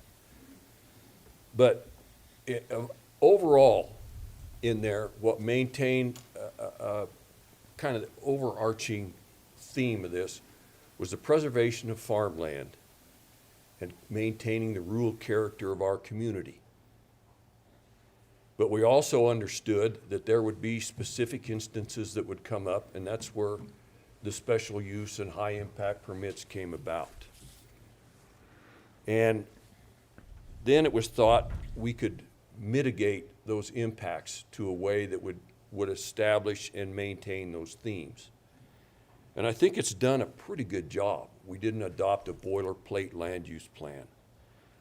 But we still, like we have, concerns about decommissioning and putting those back. And I think some of that's been answered with the financial assurances that we can put on. There's a couple of other things like setbacks. ECMC, the state of Colorado, when they permit a well, it's 1,500 feet. It's not 150 feet. And I would consider that an addition that it would help mitigate those impacts. It wouldn't make the landowner next to this happy. They would be probably a little bit less mad at us, but 150 feet out your front door is 50 yards. And I don't know anybody in this room would be willing to live with that. Siting is another thing. There are certain places in Montezuma County that this would really fit in. And there are certain places this would not fit in. But that's becomes discretion of this board here. And is that really fair to certain property owners? Yes and no. That's part of the decision-making process and part of your obligation as voters to make sure the people up here maintain that thought line. Because in less than 3 years, you're going to have 3 new people up here. So keep that in mind. Going down the list of impacts, we have loss of ag land. We have cultural resources that we haven't even taken into consideration. What about battery storage? Then we go into the real technical stuff like reflected heat bloom and downstream effects of that heat bloom. I'm fascinated with the NRCS guidelines. I haven't looked at those. I would really like to see some of those. Agrivoltaics work in certain areas where there's water. You can't dry farm underneath solar panels. It doesn't work out. Some of the other things that we have to look at through impacts and we can really throw a lot of rocks out of this box. Let me tell you what. Pollinator and rare plants that's been mentioned. Habitat and conservation plans, state wildlife action plans. Wildlife mitigation, natural and endangered, landscape, grazing, impacts, irrigation and current, future, and water rights. So we take a lot of those into consideration when we do these plans, especially high impacts, but we still mess up. Nothing in life is perfect. So rather than rattle on and on and on, that's my spew. So basically, what's in front of us today, so just so that everybody understands, there is no moratorium currently in place. The moratorium expired. This hearing is to establish either where we accept the changes to the land use code, and as stated previously, it's a living document. It can be changed at any time with public hearings, public comment. It can be changed by any commission. It can revert back to who knows? None of us have a crystal ball, but again, if you're trying to do the best for the community and serve all of the populace and to preserve what we have here, It's a living document. So we have in front of us to adopt basically Chapter 10, correct, as currently written, and it can always be altered moving forward. And just as a point of clarification, I don't think the board's bound by exactly what's in the Correct. proposal. If the board, if any commissioner wanted to make a motion for a change, for example, that's something that could be done. Or you could, decide not to adopt anything today. Or we can continue it. Or you could continue it, right? The board, we're here to consider this essentially as the board, and then, what exactly the board does depends on the motions of the commissioners. Well, again, I think between the planning commission and what staff has done for us, I think it pretty much addresses the assurities, the decommissioning. I think it addresses really what was on my thought process to how do we protect the community so that we don't end up with some of the issues that we have right now. My only concern is the setback. And if the end rail says 300, I would like to at least see that to match what the end rail report states. I don't think that any less would be adequate. But within this requirement, there's also berming, vegetation, landscaping. There's also a lot of different areas that could be considered for mitigation efforts also. So, which way do we want to go? We have four ways we can go. I personally, I don't have any problem passing this Chapter 10 to add to the land use code. I think it covers a lot of things that we were concerned about to begin with. And we've discussed these things and we've went through this thing. I agree with you on the 150 feet. I think it should be further than that, personally, especially compared to some people's resident. I mean, if that was out to 500 feet or 1,000 feet, I can understand that. I don't know that it needs to go to 1,500 feet. That's better than a quarter of a mile. It would take in some people's old place. So, I mean, I think 500 feet would be a more adequate distance away from a person's residence. But I'm just throwing that out there, too. I don't know that that's... Right, and I guess I was just saying more to something that's already been established through a survey so that it's not arbitrary. Because if I start just throwing out numbers, it becomes arbitrary and capricious, so... Now, do you want to go from the structure, or do you want to go from the property line? I think it would have to be the property line because the structure is already supposed to be 30 feet away. So it actually adds more distance, I think, it would be from the property line. Because if you go from the structure, it would be closer, which I don't think would be adequate. It would have to be the property line. So the setbacks, as they're stated in the land use code, are from the property line, not the structure. That's correct. So it would be current with the current language. Correct. And just to clarify, part of the submittals for any of these applications, it includes parks and wildlife, migration corridors, geological studies, erosion control, arc sites, CDOT, scenic byways. All of those are not spelled out again in Chapter 10. Those are all just basic requirements for any large-scale development. Correct. So we didn't reiterate that and list all those, but that is all part of the submittal process with an application. Yeah, just to be even more specific, this is just part of our regular high-impact permit review process. We have in there section 2202.7 further requirements, and that goes through essentially the list of the things Don was saying, and it is part of why our proposal tried to incorporate this as much as possible instead of, creating a kind of a parallel structure, but, things like surface and groundwater analysis, floodplain, wetland, riparian areas, air quality, vegetation, agriculture and grazing, soils and geology, public services, information on property rights, wastewater treatment, and socioeconomic elements are all specifically listed in that 2202.7 section.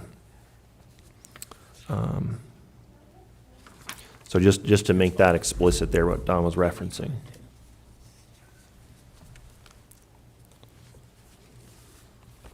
Okay.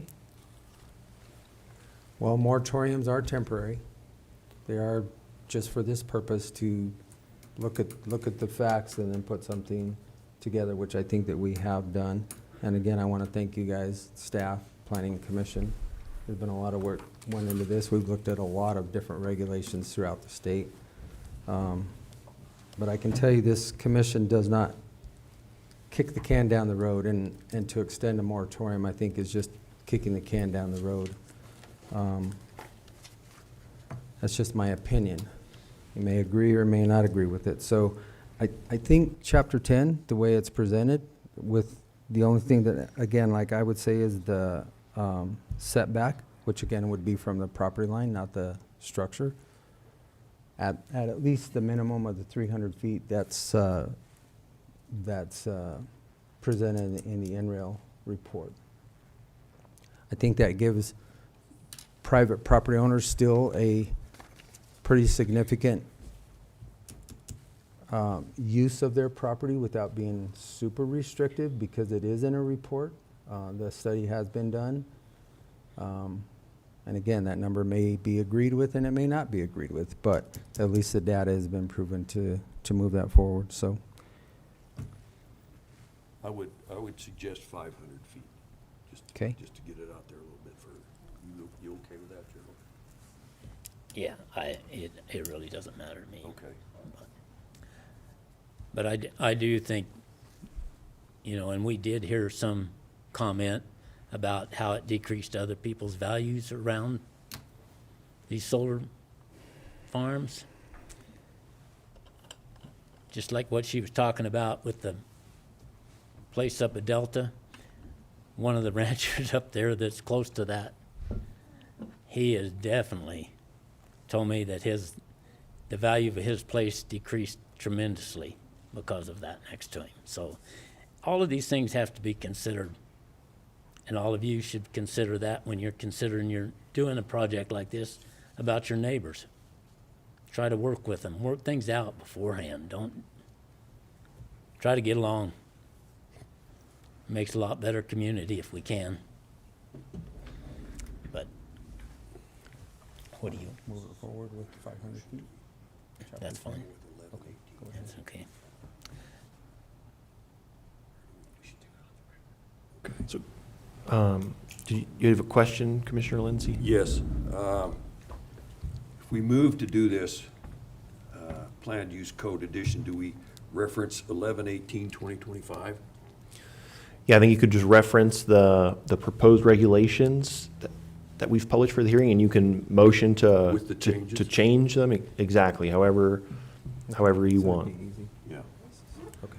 I would so move we adopt planned use code additions 11/18/2025 with the changes to the setbacks of 500 feet. And just to clarify, Commissioner, there was some discussion about setback from the property line or from a residence? From the property line. From the property line. Yes. Okay. Second. Been moved and seconded to accept and adopt the planned use code additions 11/18/2025 with the addition and change of 150 feet to 500 feet setback from the property line. Is there any further discussion? All those in favor? Aye. Aye. Aye. Okay. This public hearing, I will close this public hearing. Thank you all.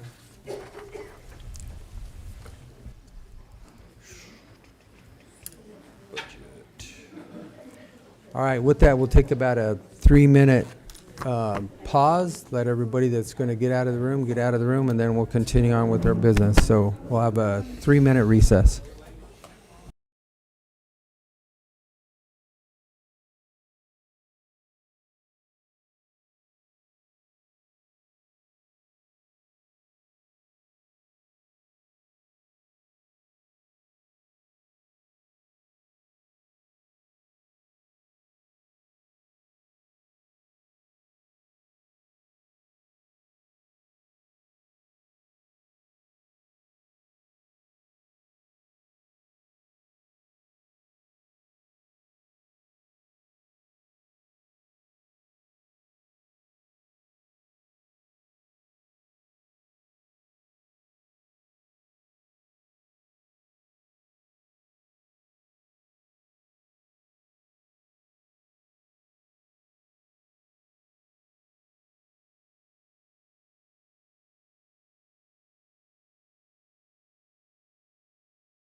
All right, we are going to have our, we're going to go back into our regular program here, planning.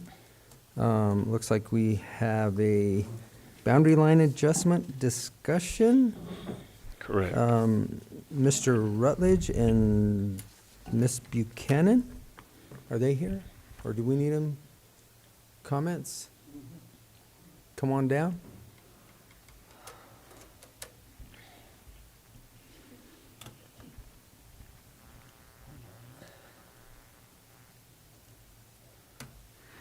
Mr. Rutledge is here. Okay. You want to go ahead and kind of give us an overview of this, Don? Yeah, so Mr. Rutledge and Miss Buchanan are looking to do a boundary line adjustment on their common property line. Go up to the, keep going down to the survey drawing. They're proposing to adjust the property between them to match up. Keep going, Travis.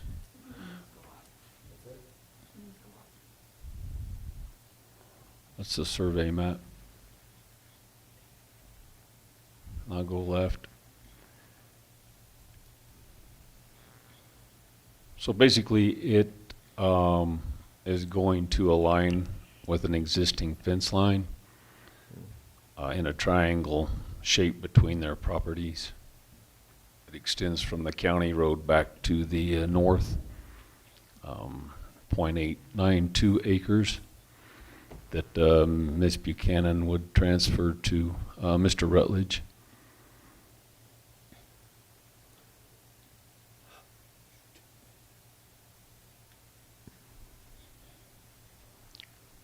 That's the triangle shape there in the middle. Yeah.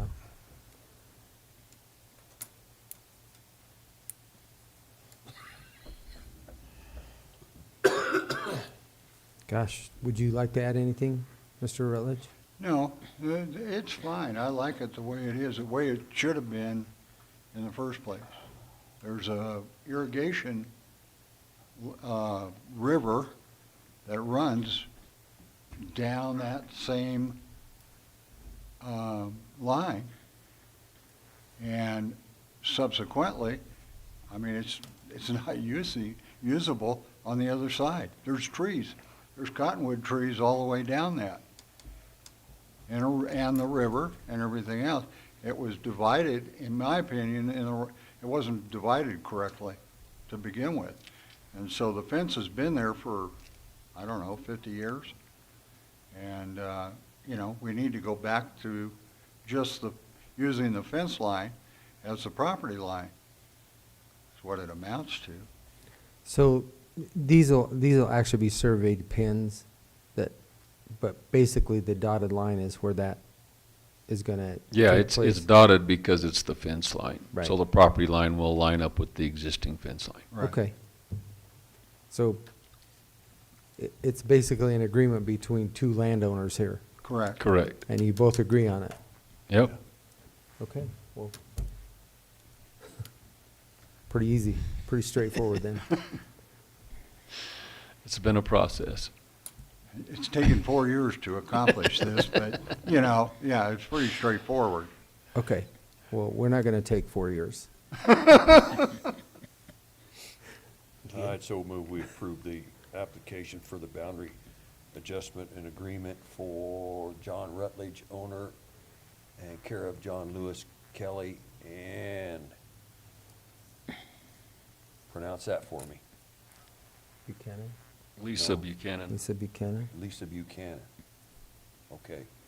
And the address given is 26505 Road Nora N, Cortez. Second. It's been moved and seconded to accept a boundary line adjustment and rezoning application submitted by John Rutledge and Lisa Buchanan on properties located at 26505 and 26455 Road N, Cortez. Is there any further discussion? All those in favor? Aye. Aye. Aye. You have been approved, sir. Thank you very much. Thank you. Thank you.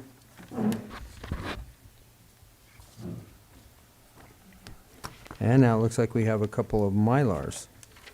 Yes, we have the the Benson subdivision Mylar, elevated smoke major subdivision Mylar.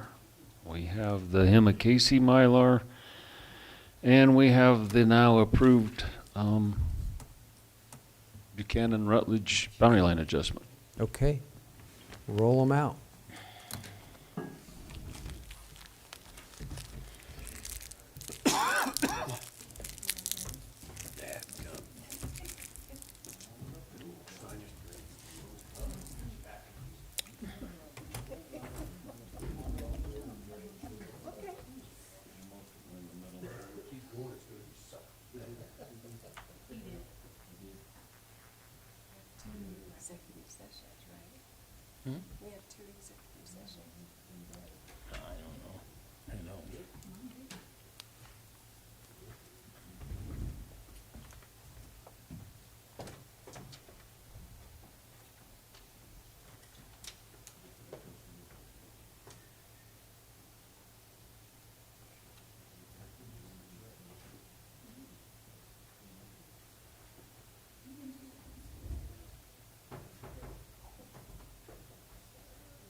heard that before, but I thought about that again last night. I was talking to my wife. I'm like, you know, 5 miles. I think somebody really had the audacity to put, what would you do to take 5 miles? Oh, shit.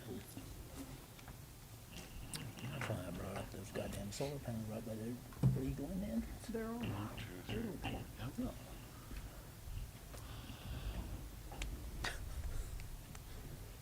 Okay. All right, that takes care of us. Well, all right, very good. Short 2 hours. Short and sweet. That's right. I like it. All right. Thanks, Thank you thanks all. for everything on that. Appreciate it. Okay, next up, we have a budget conversation, and I guess a public hearing for this adoption. So, I will open up this public hearing for the adoption of the 2026 budget approval. Would you call the roll, please, Kim? Commissioner Candelaria. Here. Commissioner Lindsay. Here. Commissioner Copenhaver. Here. Administrator Anderson. Here. Attorney Tarnowski. Here. And Kemper-South County Clerk. Notice is hereby given that the budget has been submitted to the Montezuma County Board of County Commissioners for the ensuing year of 2026.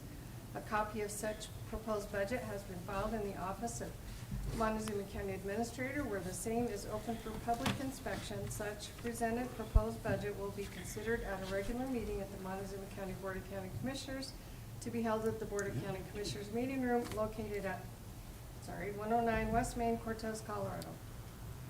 Room number 250 on 11/18/2025 at approximately 9 a.m. Any interested elector of Montezuma County may inspect the proposed budget and file or register any objections thereunto any time prior to the final adoption of the budget. I don't know when it was published, but it was. I have a copy of it. Okay. Well, thank you, Kim. And with that, Robert, you want to go, just give us a quick synopsis of anything that had to change? Yes. Yeah, the quick synopsis, we've only had 3 small changes since the budget was proposed that are related to getting updated quotes back from vendors for things. So in the general fund budget under GIS, we've added an additional $2,000 for GIS contracts. That is for some GIS software that the next year will be more expensive than this year. And then in the capital fund, there's 2 increases. The detention transport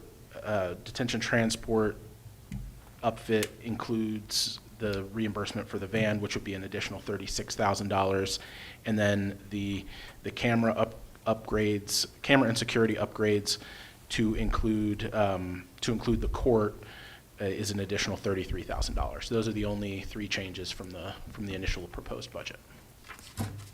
And we were just basically waiting on those to see what those costs were going to be, so. Yeah, we had an estimate on the 2 capital expenses, but once we got the actual numbers in, they were a little bit higher.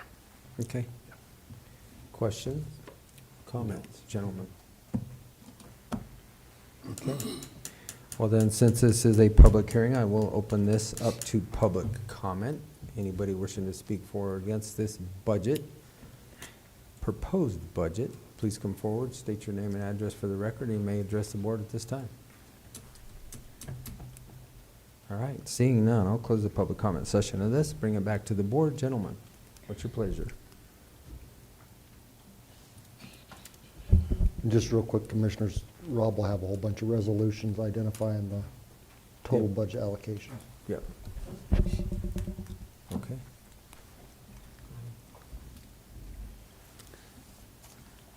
I move to approve resolution number 22-2025, a resolution adopting a budget for Montezuma County, Colorado for the calendar year beginning on the first day of January 2026 and ending on the last day of December 2026. Second. Been moved and seconded to accept resolution number 22-2025, a resolution adopting a budget for Montezuma County, Colorado for the calendar year beginning on the first day of January 26 and ending on the last day of December 26. Is there any further discussion? Gerald, there's like 5 or 6 of them there. That's this resolution. Yeah, that was the first one. Yeah. Oh, okay. All those in favor? Aye. Aye. Aye.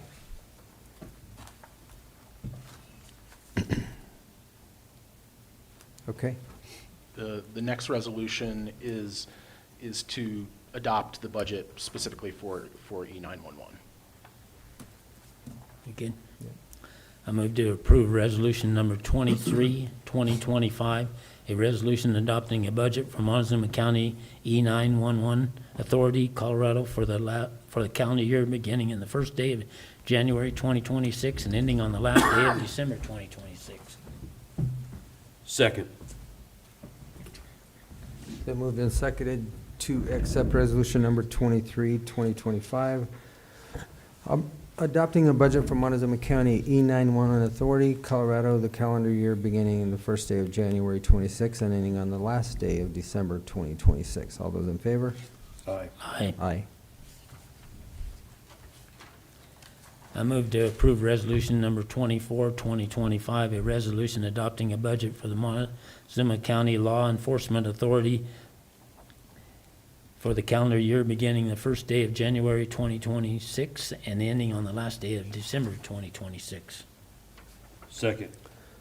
It's been moved and seconded to accept resolution number 24, 2025, a resolution adopting a budget for Montezuma County Law Enforcement Authority, Colorado for the calendar year beginning on the first day of January 26 and ending on the last day of December 26. All those in favor? Aye. Aye. Aye.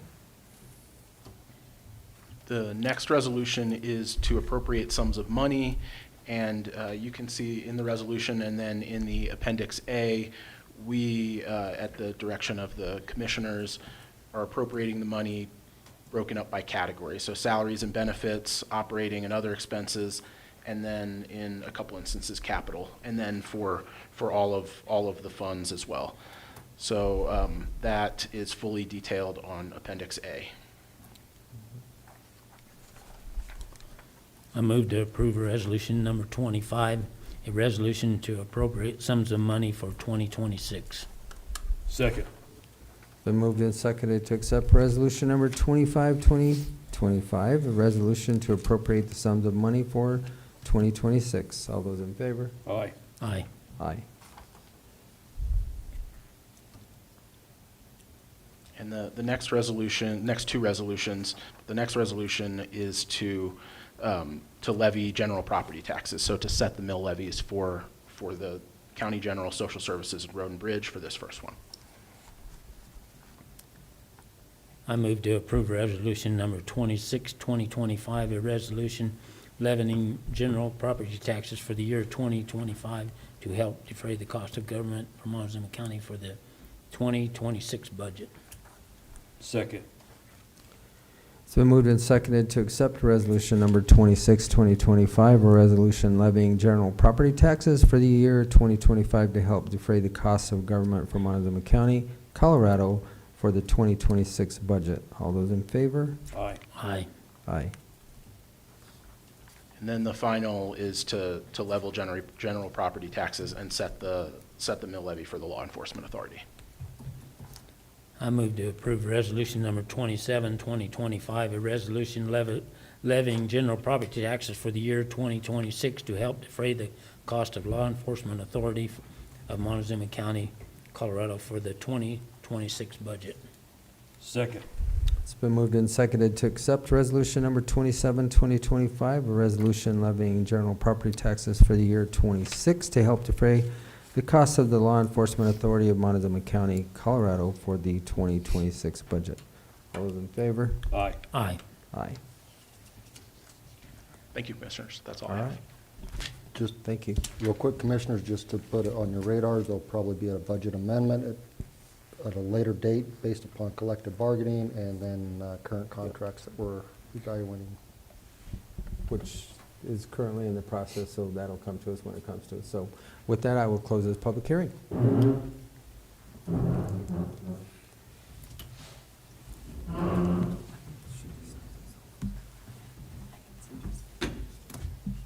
Yeah, well, I just marked that you guys voted okay.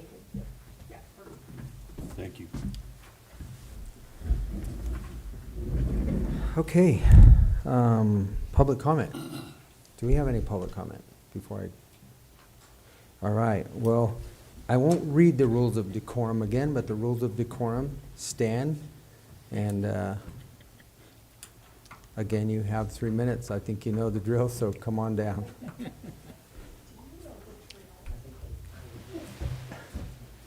Yes, so thank you very much, Commissioners. Was a good long morning.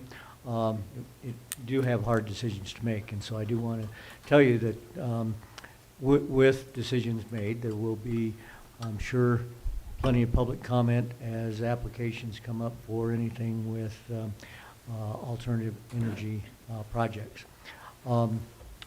I hope that people will take the time to visit properly and use proper decorum when they're looking at what these projects may be coming into the county. One of the things that I do want to mention about the public hearing earlier today, I think there was a lot of things that maybe weren't able to be discussed just because of time. But as projects, if they do get approved and are installed, it is going to change our landscape. And to some degree, it may benefit some people that live further away from these projects, from a standpoint that those that live right next door, are their property values going to go down? Are those properties that live a little further away but still have the cultural aspect of rural Montezuma County, how are they going to be looked at? I fear that 200 acres next to me could become more valuable as 40-acre plots, and more people will move there rather than next to a solar project. But I do want the other alternative resources definitely looked at, and I know that is a job more of planning and zoning, but with the advice of the attorney, I think those projects need to have everything really readily looked at. Wildlife, environmental, all of those things, but wildlife, for one, are going to change their patterns because of some of these large projects that could be brought into the county. Hunting season isn't over. I mentioned this at the coffee yesterday. I had 200 elk on my property last night. I'm not telling anybody. Oops, I guess I am. But, You just did, but it is private property, so I want to have people keep that in mind. So as people get out and about, use some common sense. So anyway, thank you very much for the time, opportunity. Thank you. Anybody else? All right. I'll close the public comment session of this meeting. And we'll move right on to our consent agenda. And gentlemen, is there anything that we need to take off that you wanted to discuss specifically, or more that we had from yesterday? If not, then I would accept. We pretty much discussed all of this yesterday, and I would so move we approve the consent agenda as proposed. Could I jump in, Commissioners? No, it's too late. I just want to clarify one thing. You know, in looking at these things, so the motion to approve the consent agenda would be to approve each of these items. So we've got the iSolve contract, seems pretty straightforward. The health insurance premiums proposal, there was a staff recommendation to go with the Anthem. So that's what that would mean. The holiday schedule, I think is pretty straightforward. The grant, I think is pretty self-explanatory. The ERTB grant, the appointment to the cemetery board. What about the ADA parking project? What would it mean to approve it in this context? So it would go by staff recommendations to take the low bid of the $199,000. I don't have that number in front of me right now. Okay. The lowest bid for that. And then lastly, the road and bridge purchasing decision from 1110. That would be for a skid steer. Travis and I did have conversations with Road and Bridge yesterday, and we would stay with the Kubota SSV at the $58,900 instead of, I know that they wanted to have the Caterpillar, but it's substantially less money and it will do the same job. And after our conversations out there with them yesterday, because we, again, tried to decipher needs and wants, the Kubota will do everything that we have to do, same horsepower, torque, so on and so forth, and it's substantially less money, and they did agree to that. So that would be included at Road and Bridge purchasing decision, and that would be for the Kubota SSV 75. Okay, great. I just wanted to clarify what we were doing in improving this consent agenda. It sounds like it's, we've clarified it, so if the board would like to make a motion to approve it, I think you can go ahead. I think we already have. I just need a Second. All right, it's been moved and seconded to accept the consent agenda as presented. All those in favor? Aye. Aye. Aye.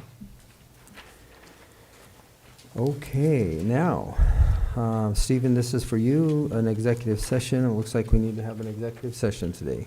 If I may, I suggest we do our reports and then go to executive session so these Okay. people can hear our illustrious reports. Well, then, we can do that. County Attorney's report.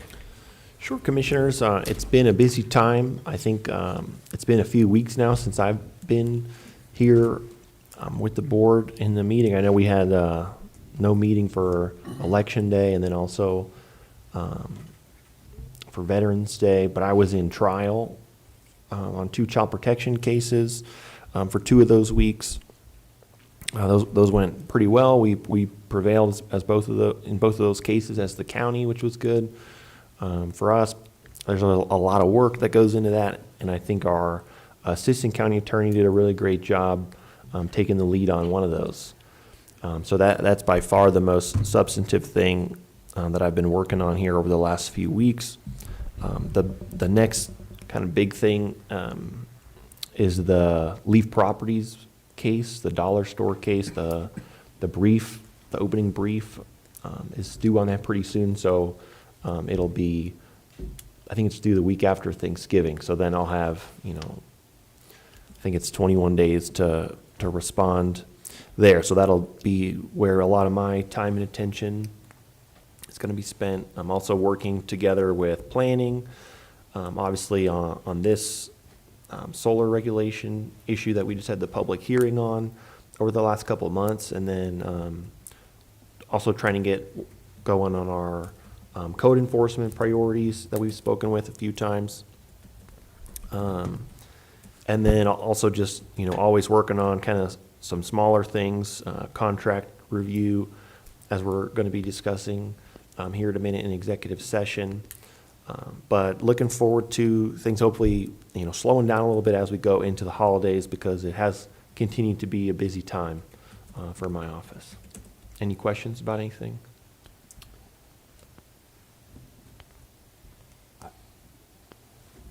Well, I've already asked it. It's a continuing, ongoing question. But just for the public, so that you know, like we've said, the attorneys are now having a little bit more time, and the land use code issues are being addressed. Probably not as quickly and rapidly as a lot of people would like to see it, but again, we only have a small attorney staff. But they are being addressed. Again, we're picking the highest priority ones and then moving down the list. And believe me, if you're doing something illegal on your property, your neighbors have no problem letting us know. And then we have to address them all. So, thank you, Stephen. I do appreciate you moving forward with that.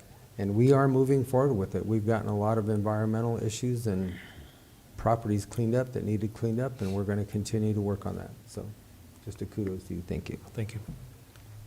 All right, County Administrator.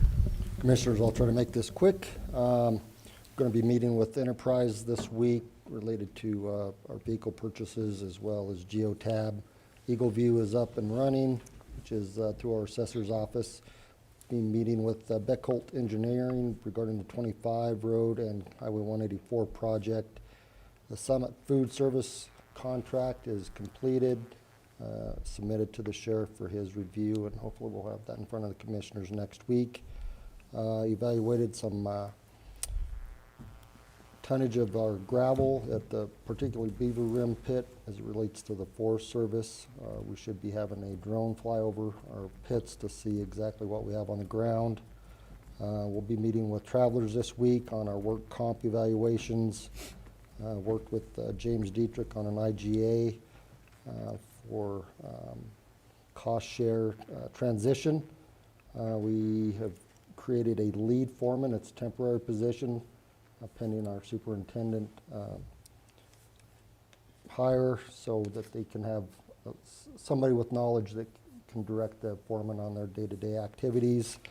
And followed up on the Rule 31 costing, and we're just waiting for the final version to come out for Rule 31. All right, thank you.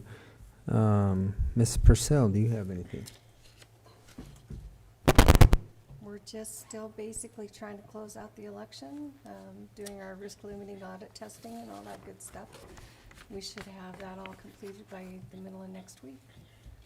So it's been a busy election, to All say right. the least. Very good, Do you thank have you. any questions for me? I think I asked him yesterday in the workshop, and I was correct. You can use the boxes. So, all right. Commissioner Copenhaver. Last week I attended the Mancos Town meeting. They were mainly discussing about length of time people could have park models parked in the different locations within the town. They basically had a time limit on it. They had been approached to increase that time limit, and they were discussing that. They were also considering a 0.4% tax increase on the ballot for this next year. So those are the main things that was on that thing. Other than that, a few calls about our meeting today, and that's about all I got to report. Okay, thank you. Commissioner Lindsay. Yes, not much to report. City Council did meet, but they met on Wednesday, and I was unable to get there. Sorry, City, I didn't get there. They are up on YouTube, so if you wish to look at their workshops and their meetings, you can look into that. And also, their agendas are posted online. You can look and see what they're planning on doing or did. So it's up there. And like Commissioner Copenhaver, some few calls, and getting in and out of the grocery store is difficult sometimes. Yes, it is. All right, I'll make mine short and sweet too. I did get to the Dolores town meeting. I was asked to make some clarifications by the mayor over there as it related to funding that the Dolores Town Board is giving to the county for services. That does go to a contract, but specifically the general fund is what funds the sheriff's office, and when those funds are delivered, they do go to the general fund. However, when you look at the budget, those funds are then allocated to the sheriff. Somehow, it seems like the thought out there is that it just goes into a general fund and it doesn't actually go to the sheriff's office. That is absolutely not true. That is rumors. That is false. As soon as we have a contract, the funds that are received from that contract go to that specific department. So, rumor control, make sure that everybody understands that the general fund funds the sheriff's department, and it goes into the general fund first, and then it's allocated out of there. So if Dolores does sign a contract, those funds do go specifically to the sheriff's office, and it would go to anybody else, just like Road and Bridge has a contract with the Forest Service for services rendered there. That goes back to the road department. So the fallacy of that it just goes into a general fund and disappears somewhere to some mysterious bank or pot of money is absolutely not true. So I kind of forgot about that yesterday, rumor control and the coffee with the county. Land use code issues and concerns. Obviously, Steve and I already talked about that. Another question that was brought up again several times to me are short-term rental fees. I know we've talked about this briefly, but I think it's probably time to bring those back up to see where we're going to head with those, and to see what the establishment of that will be.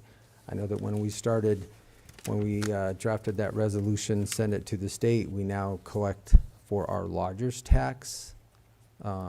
It pays into the lodgers, that 1.9% or whatever it is, which helps our lodgers tax. So I think we should start looking at these short-term rental fees moving forward. We did have an actual great meeting with our fellow counties. We had 6 counties represented.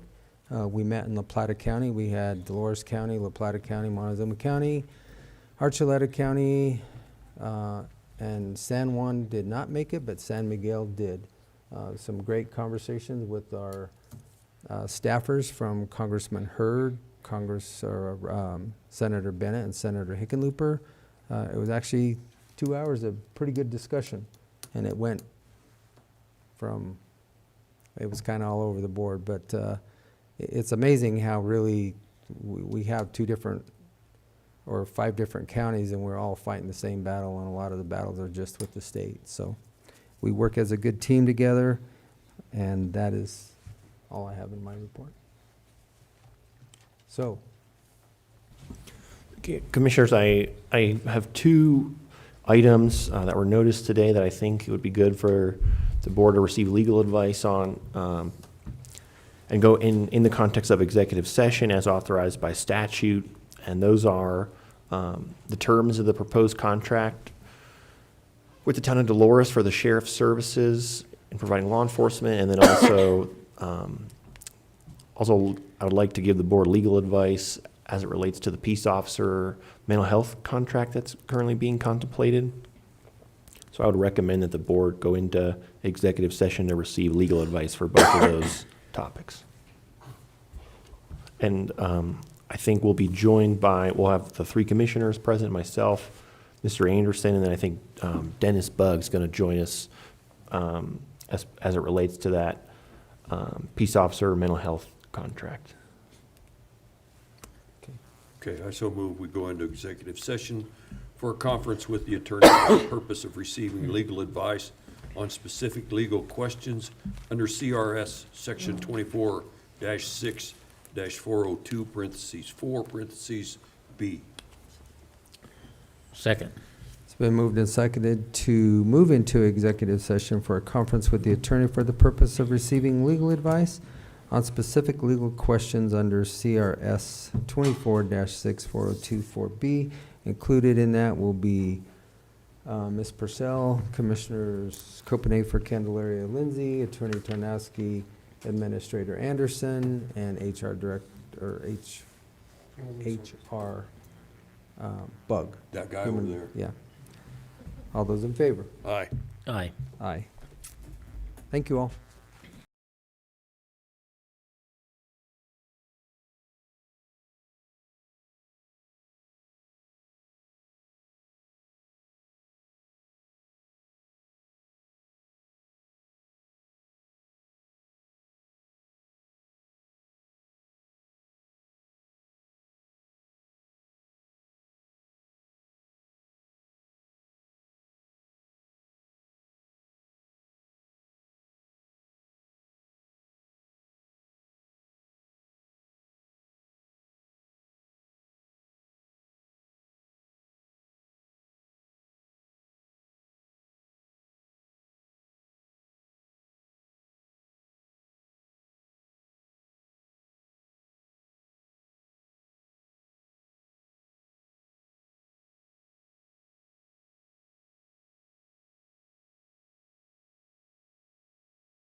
Go for it. I would so move we come out of executive session. Second. Been moved and seconded to exit executive session and move into our regularly scheduled program. With that, Mr. Tarnowski, you have language change for a contract that you'll present to us? Yeah, Commissioners, I have the Peace Officer Mental Health Agreement that's been discussed and circulated by the sheriff and the provider who would be working with here. And then I also have some additional proposed language for the board's consideration. Okay. You ready? I would so move we approve and sign the Peace Officer Mental Health Agreement by and between Randolph A. West and the Montezuma County Board of County Commissioners. And I would just recommend to the board that to include the substitute paragraph 10 for the flexible nature of the services. So accepted for off-site location. So that, I don't need to read the whole paragraph. No, just Okay. that you're not just accepting it as written. There's an amendment. Change. Yeah, Okay. 210. to paragraph 10. Yep. So Second. Okay, it's been moved and seconded to accept the contract for Peace Officer Mental Health Agreement between Randolph West and the Board of County Commissioners with the change in paragraph 10 as flexible nature of services. Is there any further discussion? All those in favor? Aye. Aye. And with that, we have come to the end of our agenda. We are adjourned. Actually. I motion will to adjourn. Second. So moved and seconded to adjourn this meeting. All those in favor? Aye. Aye.